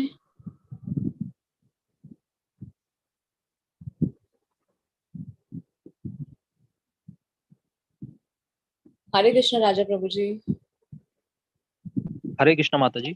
हरे कृष्ण प्रभु जी। हाँ माता जी, एक प्रश्न था। जैसे मनुष्य को मृत्यु के समय भगवान का किस रूप का स्मरण करना चाहिए? ठीक है, ऐसा तो बहुत टफ होता है क्योंकि मृत्यु के समय तो मनुष्य भयभीत हो जाता है, ठीक है, माया का प्रभाव से। तो ऐसा क्या अभ्यास किया जाए कि ये जो मनुष्य मृत्यु के समय भगवान का कोई ऐसा रूप हो जिसको स्मरण किया जाए जिससे मनुष्य को मुक्ति का थोड़ा सा मार्ग मिल सके? भगवान ने अर्जुन के माध्यम से यही बताया कि मेरा साकार रूप है। कौन सा? श्याम सुंदर कृष्ण फॉर्म, जो भगवान हाथ में बांसुरी बजाते हैं, सिर पे मोर पंख लगे, पीतांबर वस्त्र धारण करते हैं। भगवान अर्जुन के माध्यम से यही हमें उपदेश देते हैं कि इसी साकार रूप में मेरा चिंतन करो, मेरी पूजा करो। आप स्वयं भगवान की वाणी को आगे जान पाएंगे। भगवत गीता में स्वयं भगवान ये बोलते हैं। तो हमें निरंतर इसी रूप में भगवान का स्मरण करना चाहिए। तो भगवान के कहते हैं जो निरंतर रूप से मेरा स्मरण करता है, अंत काल में मैं उसे स्वतः ही याद आ जाता हूँ। जी जी, ओके, थैंक यू माता जी। हरे कृष्ण। किसी भी रूप में भगवान का स्मरण कर सकते हैं, पर भगवान अर्जुन के माध्यम से इस विशेष रूप के लिए भगवान बोलते हैं। नहीं तो राम, नरसिंह, वरा, हम किसी भी रूप में भगवान का स्मरण कर सकते हैं। भगवान के रूप है, अचिंत्य अवतार है, किसी भी रूप में हम कर सकते हैं। जी जी, ये एटर्नल फॉर्म है क्योंकि इसी रूप में भगवान गोलोक वृंदावन में है। जी जी, ओके, थैंक यू माता जी। हरे कृष्ण। हरे कृष्ण। हरे कृष्ण श्वेता माता जी। हरे कृष्णा माता जी। आप बहुत ही अच्छा ज्ञान दे रहे हो और इससे बहुत ही ज्यादा लाइव एग्जाम्पल से बहुत कुछ जानने को मिल रहा है। मेरा एक सवाल ये है कि क्या इस्कॉन मैंगलुरु, इस्कॉन जयपुर या इस्कॉन अहमदाबाद ये सब अलग अलग हैं या फिर सिर्फ एक ही है? हरे कृष्ण माता जी। देखिए, ये ज्ञान हम नहीं दे रहे हैं, ये शास्त्रों में लिखा हुआ है। हमारा उद्देश्य सिर्फ यही है ताकि हम आप सबको प्रेरित कर सके कि आप सभी शास्त्रों को पढ़ें, क्योंकि फिर प्रत्यक्ष को प्रमाणित की आवश्यकता नहीं। और दूसरा प्रश्न आपने पूछा कि ये सब एक ही है। देखिए, मैं खुद सूरत में रहती हूँ, इस्कॉन सूरत से कनेक्टेड हूँ, और यहाँ ऑनलाइन इस्कॉन बेंगलुरु से कनेक्टेड है। तो हम भक्त कहीं भी सेवा दे सकते हैं, दिल्ली में भी दे सकते हैं, जयपुर में भी दे सकते हैं, मैंगलोर में भी दे सकते हैं। तो अच्छा, सब तो एक ही है, एक ही पेड़ की सब शाखाएं। ओके। और मुझे दूसरा ये था कि मैम आप बहुत मतलब बहुत ही अच्छा बता रहे हैं, लेकिन बस ये था कि देखो सभी लोग रास्ता दिखा रहे हैं, राइट? कोई भी संस्था क्यों ना हो। मैं तो अभी तक किसी भी संस्था से नहीं जुड़ी हूँ, ना ही इस्कॉन से, ना ही किसी से। बट कल के आपने जो एग्जाम्पल्स दिए थे उसमें आपने कुछ एक दो संस्था का नाम लिया था। तो मेरा यही था कि सब लोग रास्ता तो एक ही दिखा रहे हैं भगवान का, राइट? बस सबका तरीका अलग अलग हो सकता है, या तरीका अलग अलग है थोड़ा सा। तो मतलब हमें उनके एग्जाम्पल्स नहीं चूज करने चाहिए, मतलब ये मेरा पर्सनल थॉट है। मैंने सोचा कि मैं आप तक पहुंचाऊं या रखूं। बिल्कुल तो सही बात है। कहने के बाद मुझे ये भी एक लगा मेरा शायद बोल के नहीं करना चाहिए था, क्योंकि वो अपनी तरफ से कुछ तो प्रयास कर रहे हैं। ठीक है, शास्त्रों को नहीं लेके आ रहे, पर एक छोटी सी चीज लगती है ना कि क्यों छुपाया जा रहा है, भगवान को क्यों छुपाते हैं, वो चीज थोड़ी सी अटपटी लगती है। तो इसलिए कई बार मन से वो निकल जाता है। मुझे भी रियलाइज हुआ बोलने के बाद, नहीं इस तरह से करना चाहिए। ठीक है, कहीं ना कहीं कुछ तो चल रहा है ना, कहीं ना कहीं शुरुआत तो हो रही है। हाँ, बहुत सारे लोग अलग अलग तरीके से बहुत कुछ कर रहे हैं। सबके मतलब सबका गोल अल्टीमेट यही है कि आत्मा का परमात्मा में लीन होना या लीन करवाना, राइट? पर एक चीज जो हो रही है वो थोड़ी सी अटपटी लगती है कि भगवान को छुपा कर किया जा रहा है, वो थोड़ी सी चीज गलत है। क्योंकि शास्त्र में साफ ये लिखा जाता है, तो बताइए ना, खुद भी पढ़िए और दूसरों को वो बताइए क्यों छुपा रहे। छुपाना गलत है, फिर ये मिथ्याचारी हो गए, फिर मिथ्या हो गई ना, तो आप भ्रम फैला रहे हैं तो जनता भ्रमित होगी। तो सही क्यों नहीं बताते? जब इतना एफर्ट कर रहे हैं, इतना प्रयास कर रहे हैं, तो डायरेक्ट दीजिए ना, घुमा फिरा कर नहीं देना, साफ सही साफ। बात। वो एक अच्छी चीज है, इतना गट्स होना चाहिए। हम भारतीय हैं, हमारी संस्कृति है, हमारी सभ्यता है, हमारे ये शास्त्र है, नींव है। कोई हमने इधर उधर से तो नहीं लिया, ऐसा तो नहीं पाश्चात्य देश से लेकर आए। हमारे पुरातन शास्त्र हैं, भगवान द्वारा दिए गए। तो वो बताइए ना, खुलकर बताइए, किस बात की शर्म, किस बात का डर, क्यों इधर उधर घुमाना फिराना, जनता को भ्रमित करना। साफ साफ देंगे तो लेने वाला लेगा ना, उनको देंगे नहीं तो वो लेगा कैसे? लोग सही क्या बात। करें, इसीलिए तो सही डेस्टिनेशन पे नहीं पहुंच पा रहे। अब मैं आपको बोलूं माता जी, वहां सामने आपका डेस्टिनेशन है, वहां सीधी रोड से आप जा सकते हैं। ठीक है, 3 बंदे हैं, एक बोलेगा सीधी रोड, वहां से आप माता जी सीधा जाएंगे ना, सिर्फ 2 मिनट लगेंगे, आप वहां पहुंच जाएंगे। और एक जो दूसरा आदमी है वो क्या बोलेगा, इस गली में से जाओ, वहां से पीछे से जाओ, वहां से घूम के जाओगे तो आप 2 घंटे में वहां पहुंच जाओगे। तीसरा आदमी बोलेगा, अरे आपने तो गलत रास्ता पकड़ा है। नहीं नहीं, ऐसे नहीं, आप यहाँ से घूम के जाएंगे, फिर आपको वहां इंतजार करना पड़ेगा, एक बस आएगी आपको लेगी, फिर दूसरे डेस्टिनेशन पे छोड़ेगी, फिर एक और बस आएगी, फिर आपको वहां छोड़ेगी, फिर आप अपने डेस्टिनेशन पे 2 दिन बाद पहुंच पाओगे। तो ये वो चीजें होगी, वो गलत है ना। जब आपको इतना ज्ञान है, आपको सब कुछ पता है, तो दीजिए ना, क्यों नहीं दे रहे हो? वो थोड़ी सी चीज लगती है, तो इसलिए कई बार मन से वो मुंह से निकल जाता है, पर बाद में रियलाइज होता है नहीं चलो ठीक है, कहीं ना कहीं से कुछ प्रयास हो रहा है। पर प्रयास कर रहे हैं तो ऐसा प्रयास कीजिए ना कि बस एकदम सब कुछ, जो बीच में कॉन्फ्लिक्ट्स हैं, जो फिर बीच में जितने भी भ्रम हो रहे हैं, जिनकी वजह से लोग डेस्टिनेशन पे नहीं पहुंच पा रहे, तो उनको सही रास्ता दीजिए, क्यों नहीं दे? हरे कृष्ण माता जी।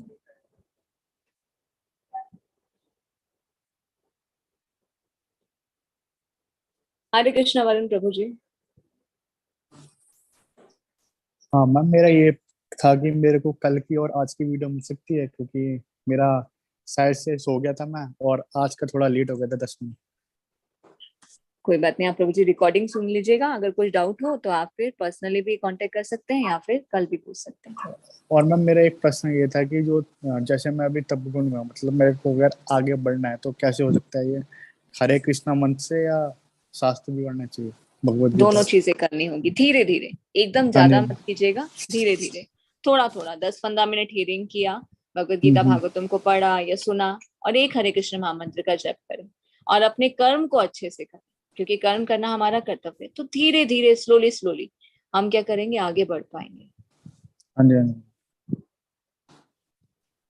हरे कृष्ण प्रभु जी।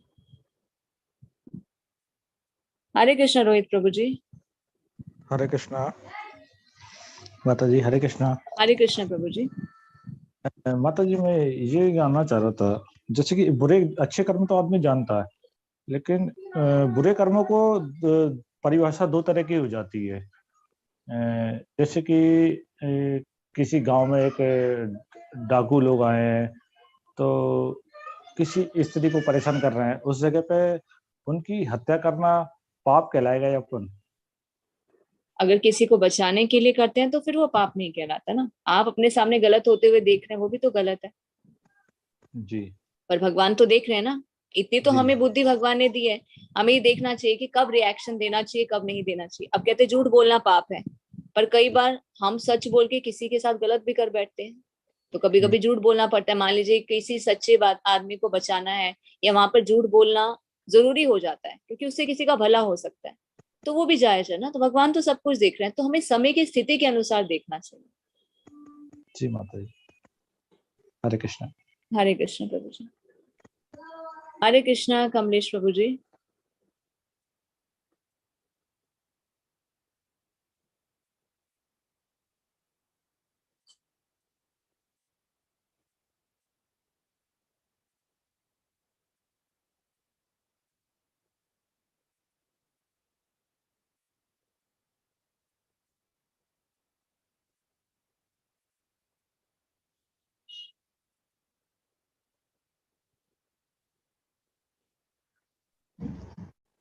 हरे कृष्णा माता जी।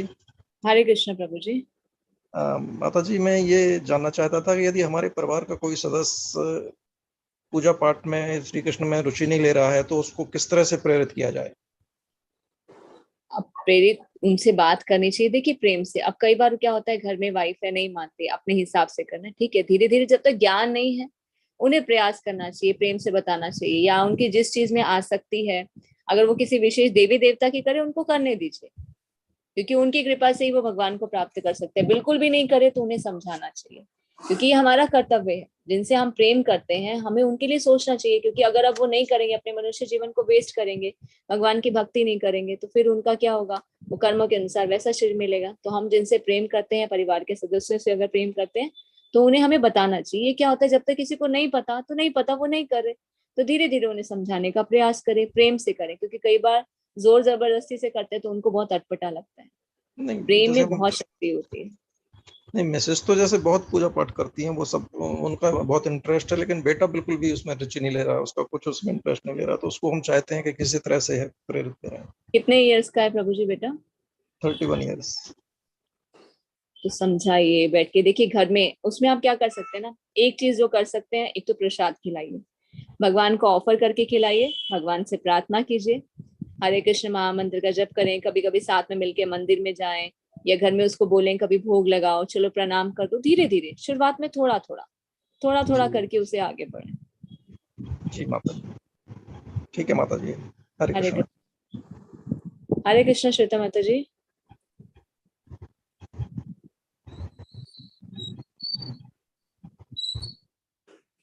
हरे कृष्ण श्वेता माता जी।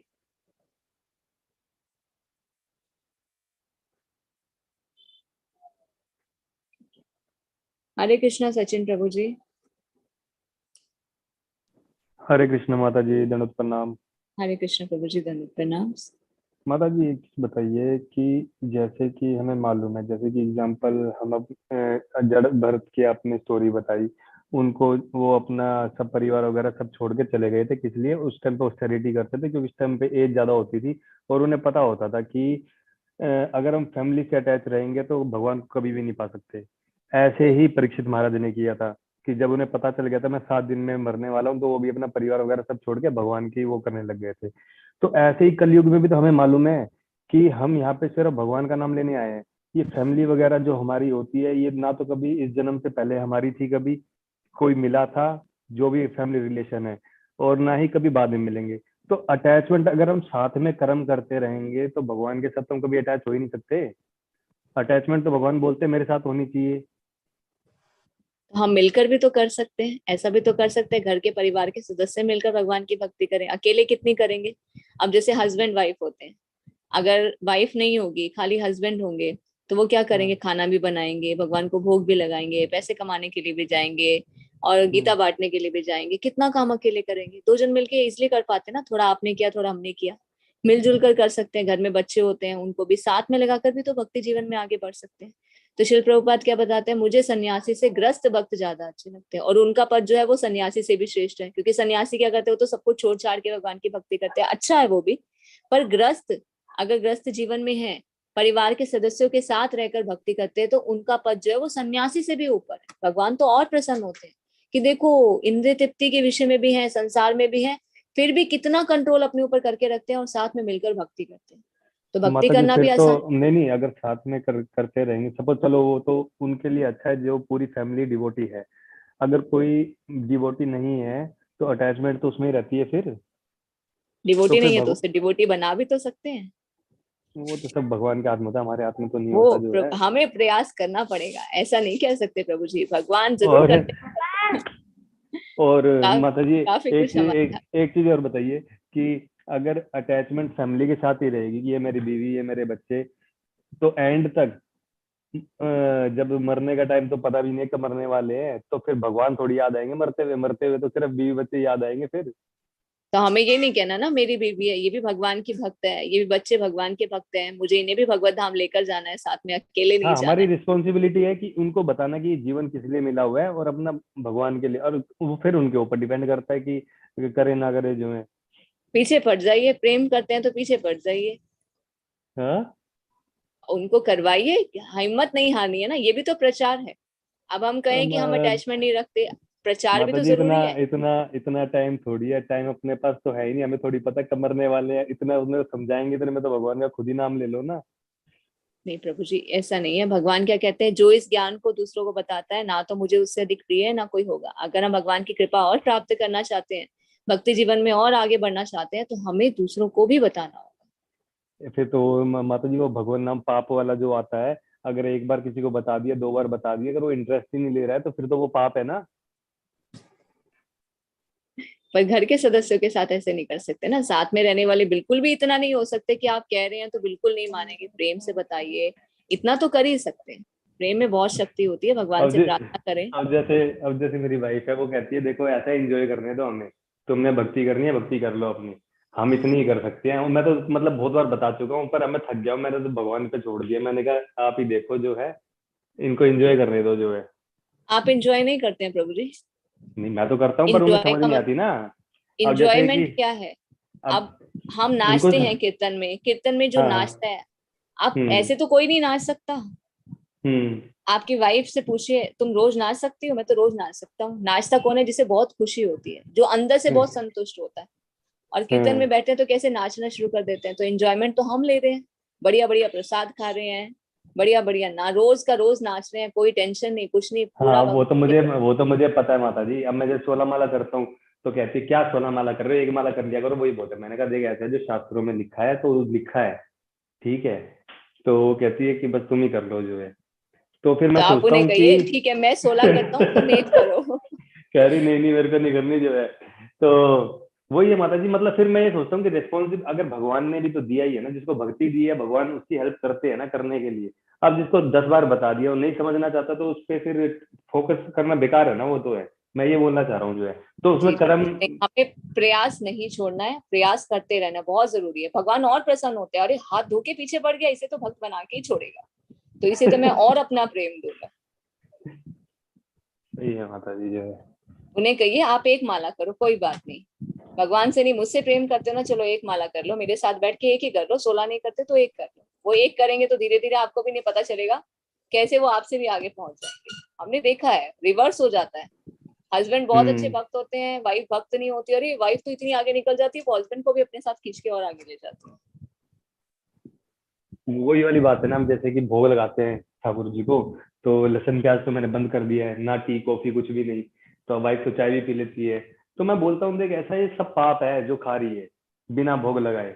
तो बोली ऐसा नहीं है। मैंने कहा ऐसा ही है। तो अब वो उस चीज को मानने बोले देखो ऐसा है, तुम अपनी जिंदगी खराब कर लो, ये प्याज लहसुन तो हम नहीं छोड़ सकते। मैंने कहा ठीक है तो तुम खा लिया करो, मैं अपना ठाकुर जी का बना दिया करूँ, कोई दिक्कत नहीं है। तो वही वाली बात है ना, जो समझ नहीं सकते तो फिर उसमें फोर्स यहाँ नहीं पे कर सकते चीजें ना। ना प्रभु जी ऐसी क्यों है ना, हम्म। क्योंकि हम अपने आप को सही कह रहे हैं और सामने वाले को गलत। प्रेम से तो समझाइए। तो माता जी वो तो गलत ही ना, जो शास्त्रों में लिखा है वो तो गलत है ना वैसे तो, जो है भगवान को भोग थोड़ी लगता है प्याज लहसुन का, जो है। और जब हम प्रचार करते हैं ना प्रभु जी, हमें साम दाम दंड भेद सारी चीजें अपनानी चाहिए। गुस्से से नहीं तो प्यार से, ऐसे नहीं तो ऐसे, इधर से कान पकड़ा उधर से कान पकड़ा, कैसे भी पूरा प्रयास करते रहना चाहिए, हिम्मत नहीं छोड़नी है। हम प्रयास जितना ज्यादा करेंगे भगवान उतने प्रसन्न होंगे। अरे हाथ धो के पीछे पड़ गया, बस भक्त बनाएगा, चलो अब मैं भी अपना प्रयास करता हूँ, तो उनके हृदय में भगवान डालेंगे। तो आप खुद हाँ वो देखेंगे तो कि आप है। प्रयास करते हैं, आप छोड़ देंगे प्रयास करना, तो फिर भगवान बोलेंगे अरे मेरे लिए इतना नहीं कर सकते, तो फिर ये क्या भक्ति करेंगे। नहीं वो तो है मतलब जी, जो है। पर मतलब कई बार है ना, ऐसा होता है ना, एक तो जैसे अभी जैसे प्रभुपाद जी थे, वो बचपन से ही अपनी डिवोटी फैमिली में पैदा हुए थे, मतलब मम्मी भी पापा भी पूरी फैमिली वो थी। या तो भगवान ऐसी लाइफ दे कि बचपन से ही लग जाए, जो है तो वो ये है, वो कर्मों वाली बात है जैसे आपने बताया, जो है। और भक्तों के, आप जैसे सुंदर भक्तों के संग में रहेंगे तो कहते हैं ना, भक्तों के संग का असर भी तो पड़ता है।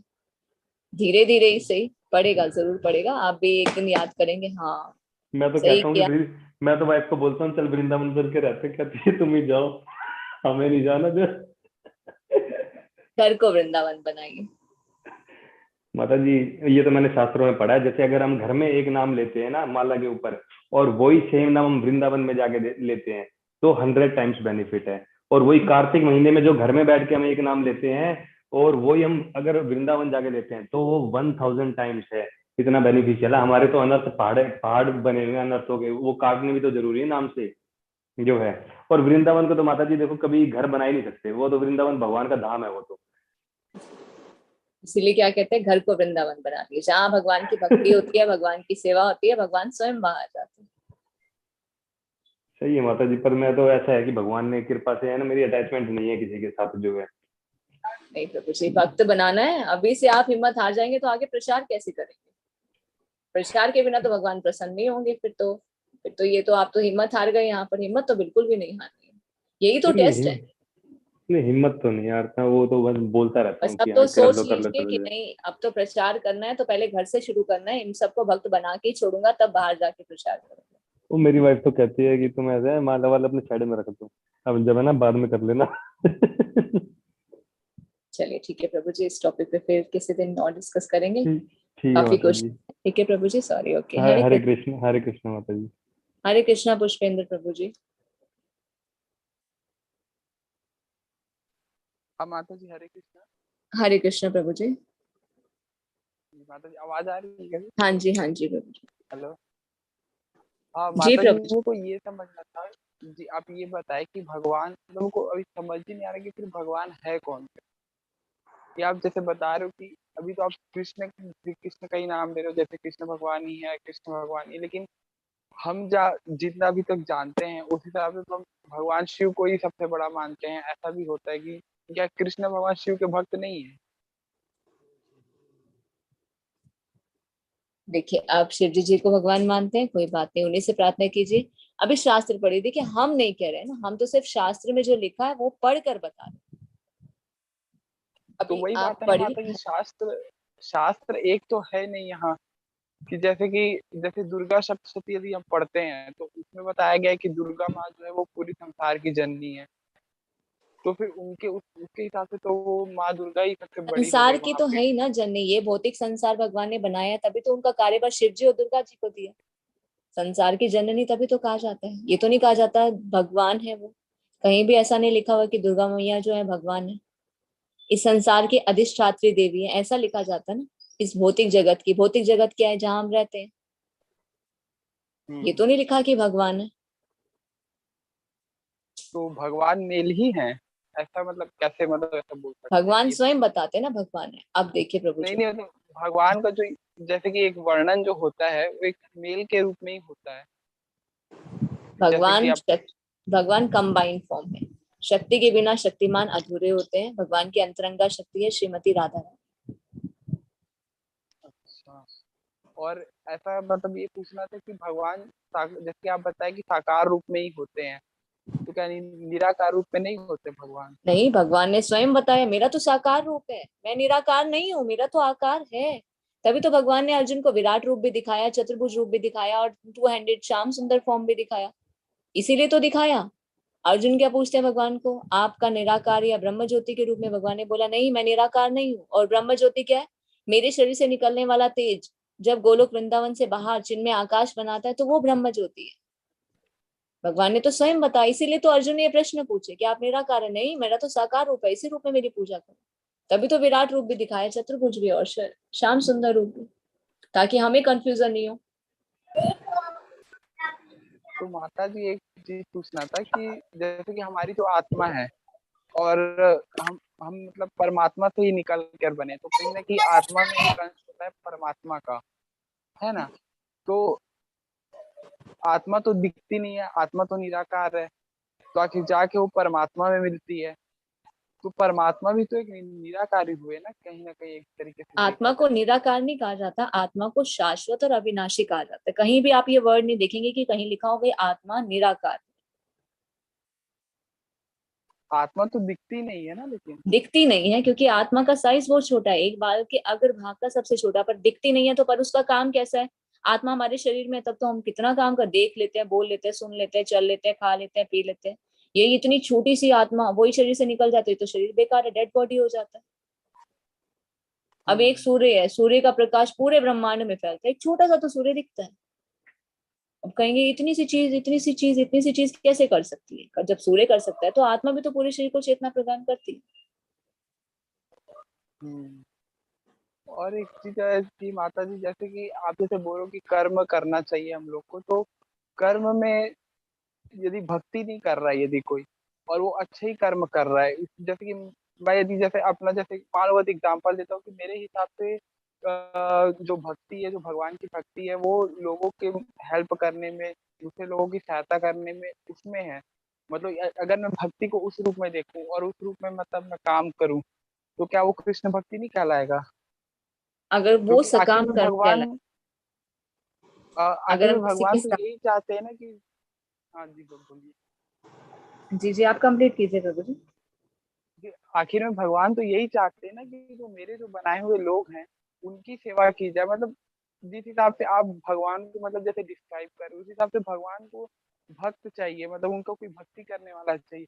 लेकिन यदि हम लोगों की मदद कर, तो भगवान तो ये भी चाहते होंगे ना कि जो उनके द्वारा जो बनाए हुए लोग हैं, अगर उनकी कोई मदद कर रहा है तो उससे बड़ी भक्ति तो भगवान की और कुछ हो भी नहीं सकती। भगवान आगे क्या बताते हैं भगवत गीता में? 26 गुण बताते हैं कि कौन मेरा भक्त हो सकता है। खाली वो नहीं जो भक्ति करे, उसके अंदर गुण भी बताए, जिसमें जीवों के प्रति दयालुता का भाव हो, जो सहनशील हो, जो धैर्य हो, जो निष्ठावान हो, जो विनम्र हो। तो ये भक्तों के भाव ये भी बताए जाते हैं कि उसके अंदर क्वालिटीज कौन सी होनी चाहिए। ऐसा नहीं कि हाँ हरे कृष्ण महामंत्र जप करे और भक्त बन गए, वो गुण भी होने चाहिए। भगवान आगे उसके बारे में बताते हैं। जीवों के प्रति दयालुता का भाव रखना, अगर उसके अंदर नहीं है तो वो भक्त बन ही नहीं सकता। जब दूसरों के प्रति दया का भाव नहीं है तो भगवान के प्रति कैसे प्रेम करेगा? वो दूसरों से प्रेम नहीं कर सकता तो भगवान से कैसे प्रेम करेगा? जी। तो आगे हम जानेंगे भगवत गीता में जी। अच्छा जी बोलिए। ठीक है ना प्रभु जी, थोड़ा सा पेशेंस रखिए। भगवत गीता जब हम 18 डे कोर्स करेंगे कोई आपका आंसर नहीं रह जाएगा, क्योंकि सारे प्रश्नों का उत्तर इसमें। जी। और जैसे कि एक होता है ना कि भगवान का जन्म नहीं होता, कि मतलब भगवान अविनाशी है, मतलब भगवान मृत्यु नहीं होती उनकी, ना उनका मृत्यु के बारे में पता है ना उनके जन्म के बारे में पता। तो जो श्री कृष्ण है, आखिर उनका तो जन्म हुआ, उसके बाद उनकी मृत्यु भी हुई है। तो ऐसे में मतलब जैसे कि एक हिसाब से देखा जाए तो वो एक मतलब अवतार के ही रूप में आए थे श्री कृष्ण, कहीं ना कहीं भगवान के। ये कल के चैप्टर में तो आपका आंसर भगवान देखिए। क्वेश्चन आज आपने पूछा, कल भगवान इसका आंसर देंगे। कितने स्मार्ट है ना आप भी और भगवान भी। हाँ, एक दिन पहले प्रश्न पूछ रहे हैं, भगवान कह रहे हैं कल यही चैप्टर है, इसी का आंसर मिलेगा। भगवान बताएंगे मेरा जन्म क्यों होता है, मैं क्यों अवतार लेता हूँ, किस लिए लेता हूँ, कैसे लेता हूँ और क्यों लेता हूँ। सारे प्रश्नों का उत्तर कल मिलेगा। परित्राणाय च साधूनां विनाशाय च दुष्कृतां धर्म संस्थापनार्थाय संभवामि युगे युगे। भगवान का आना और जाना सूर्य के समान होता है। जैसे सूर्य उदय होता है, अस्त होता है, अस्त होने का मतलब क्या वो खत्म हो गया? नहीं, भगवान आते हैं और जाते हैं। जैसे सूर्य उदय होता है, अस्त होता है, उदय होता है, अस्त होता है, उसी तरह से भगवान आते हैं और चले जाते हैं। ये तो लीलाएं हैं। कहते हैं भगवान के पैर में तीर लगा, भगवान मर गए। भगवान कहाँ से मर गए? भगवान तो फिर आ गए चैतन्य महाप्रभु के रूप में। राम जी के रूप में आए थे, चले गए, फिर से कृष्ण के रूप में आए।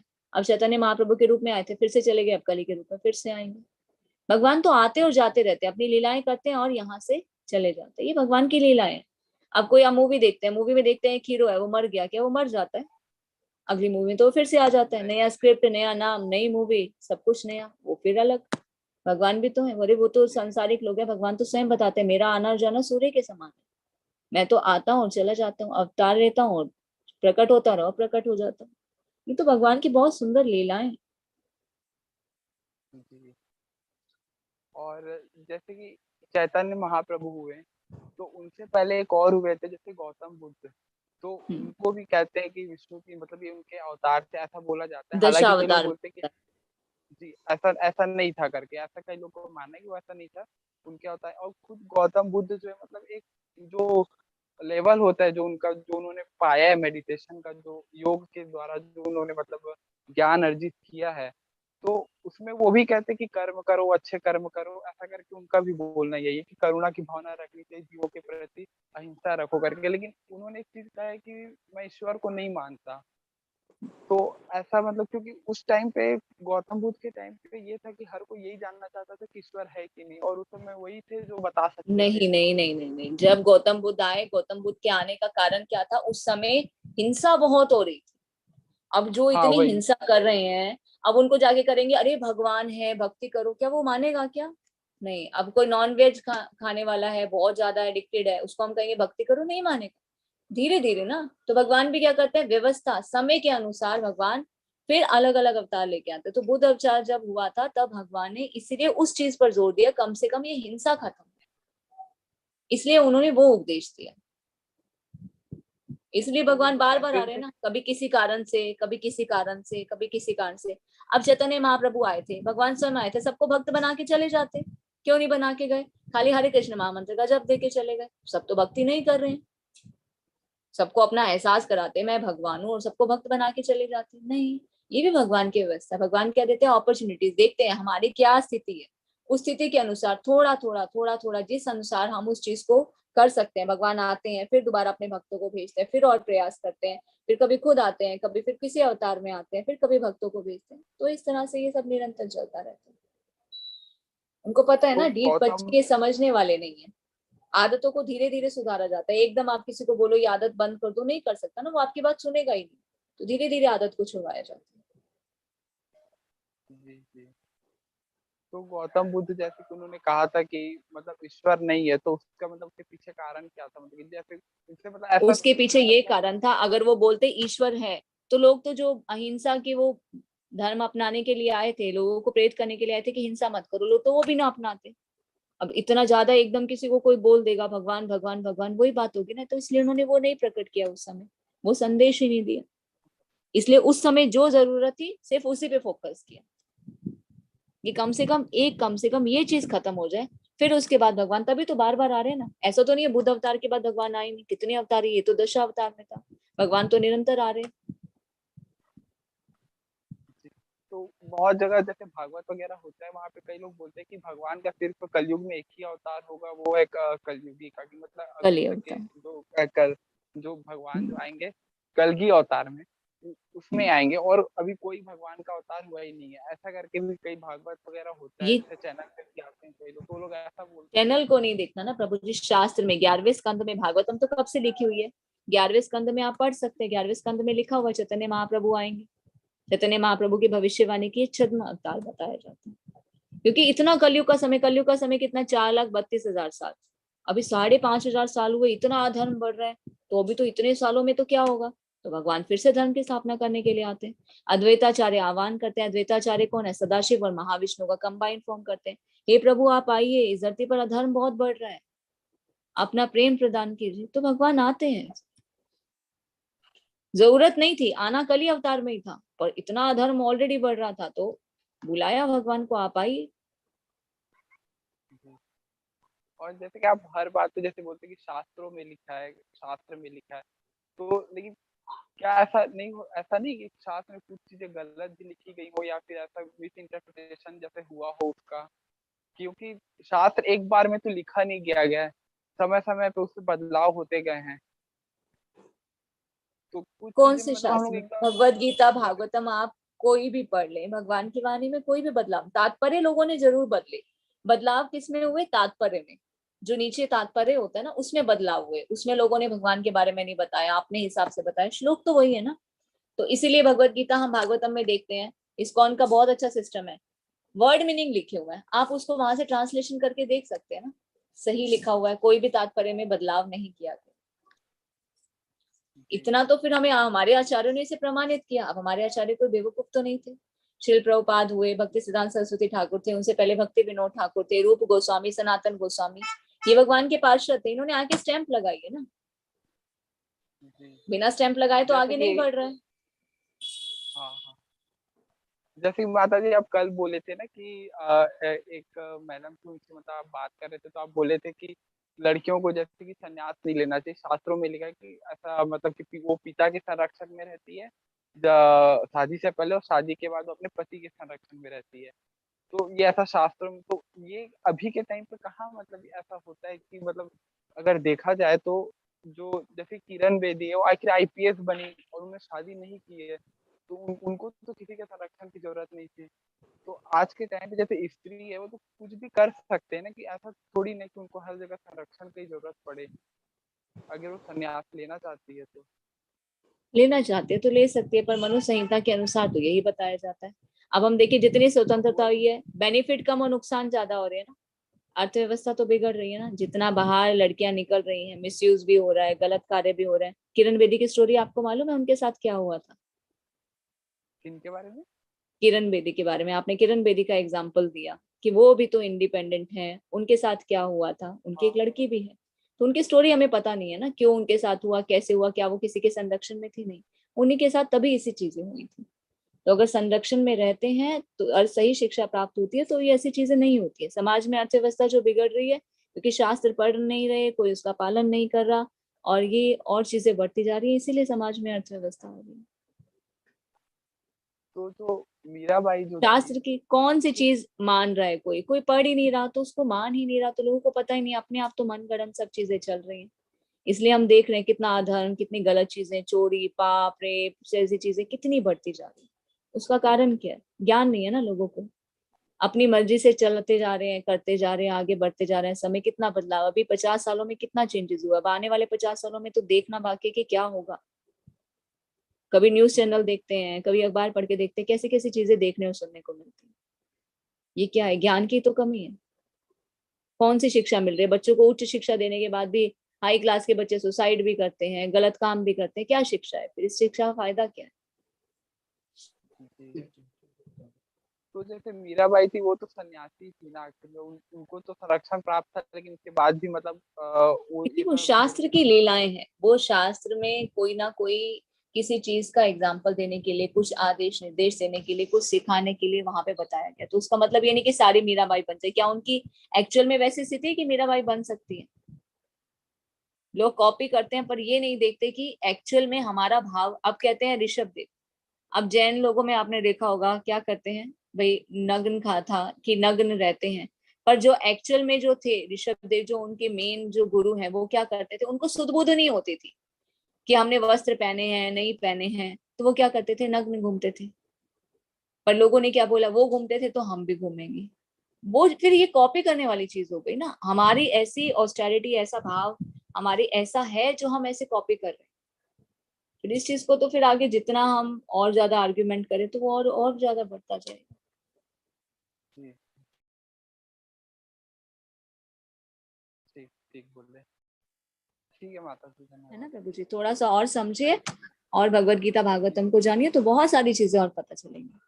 क्योंकि मैं ऐसा नहीं बताना चाहती, मैं आप सबसे ये रिक्वेस्ट करूंगी कि और भगवत गीता को अभी पढ़िए, समझिए। भगवान की वाणी को जानेंगे ना, तो और फिर प्रत्यक्ष को प्रमाण की आवश्यकता है। जी जी। हरे कृष्ण।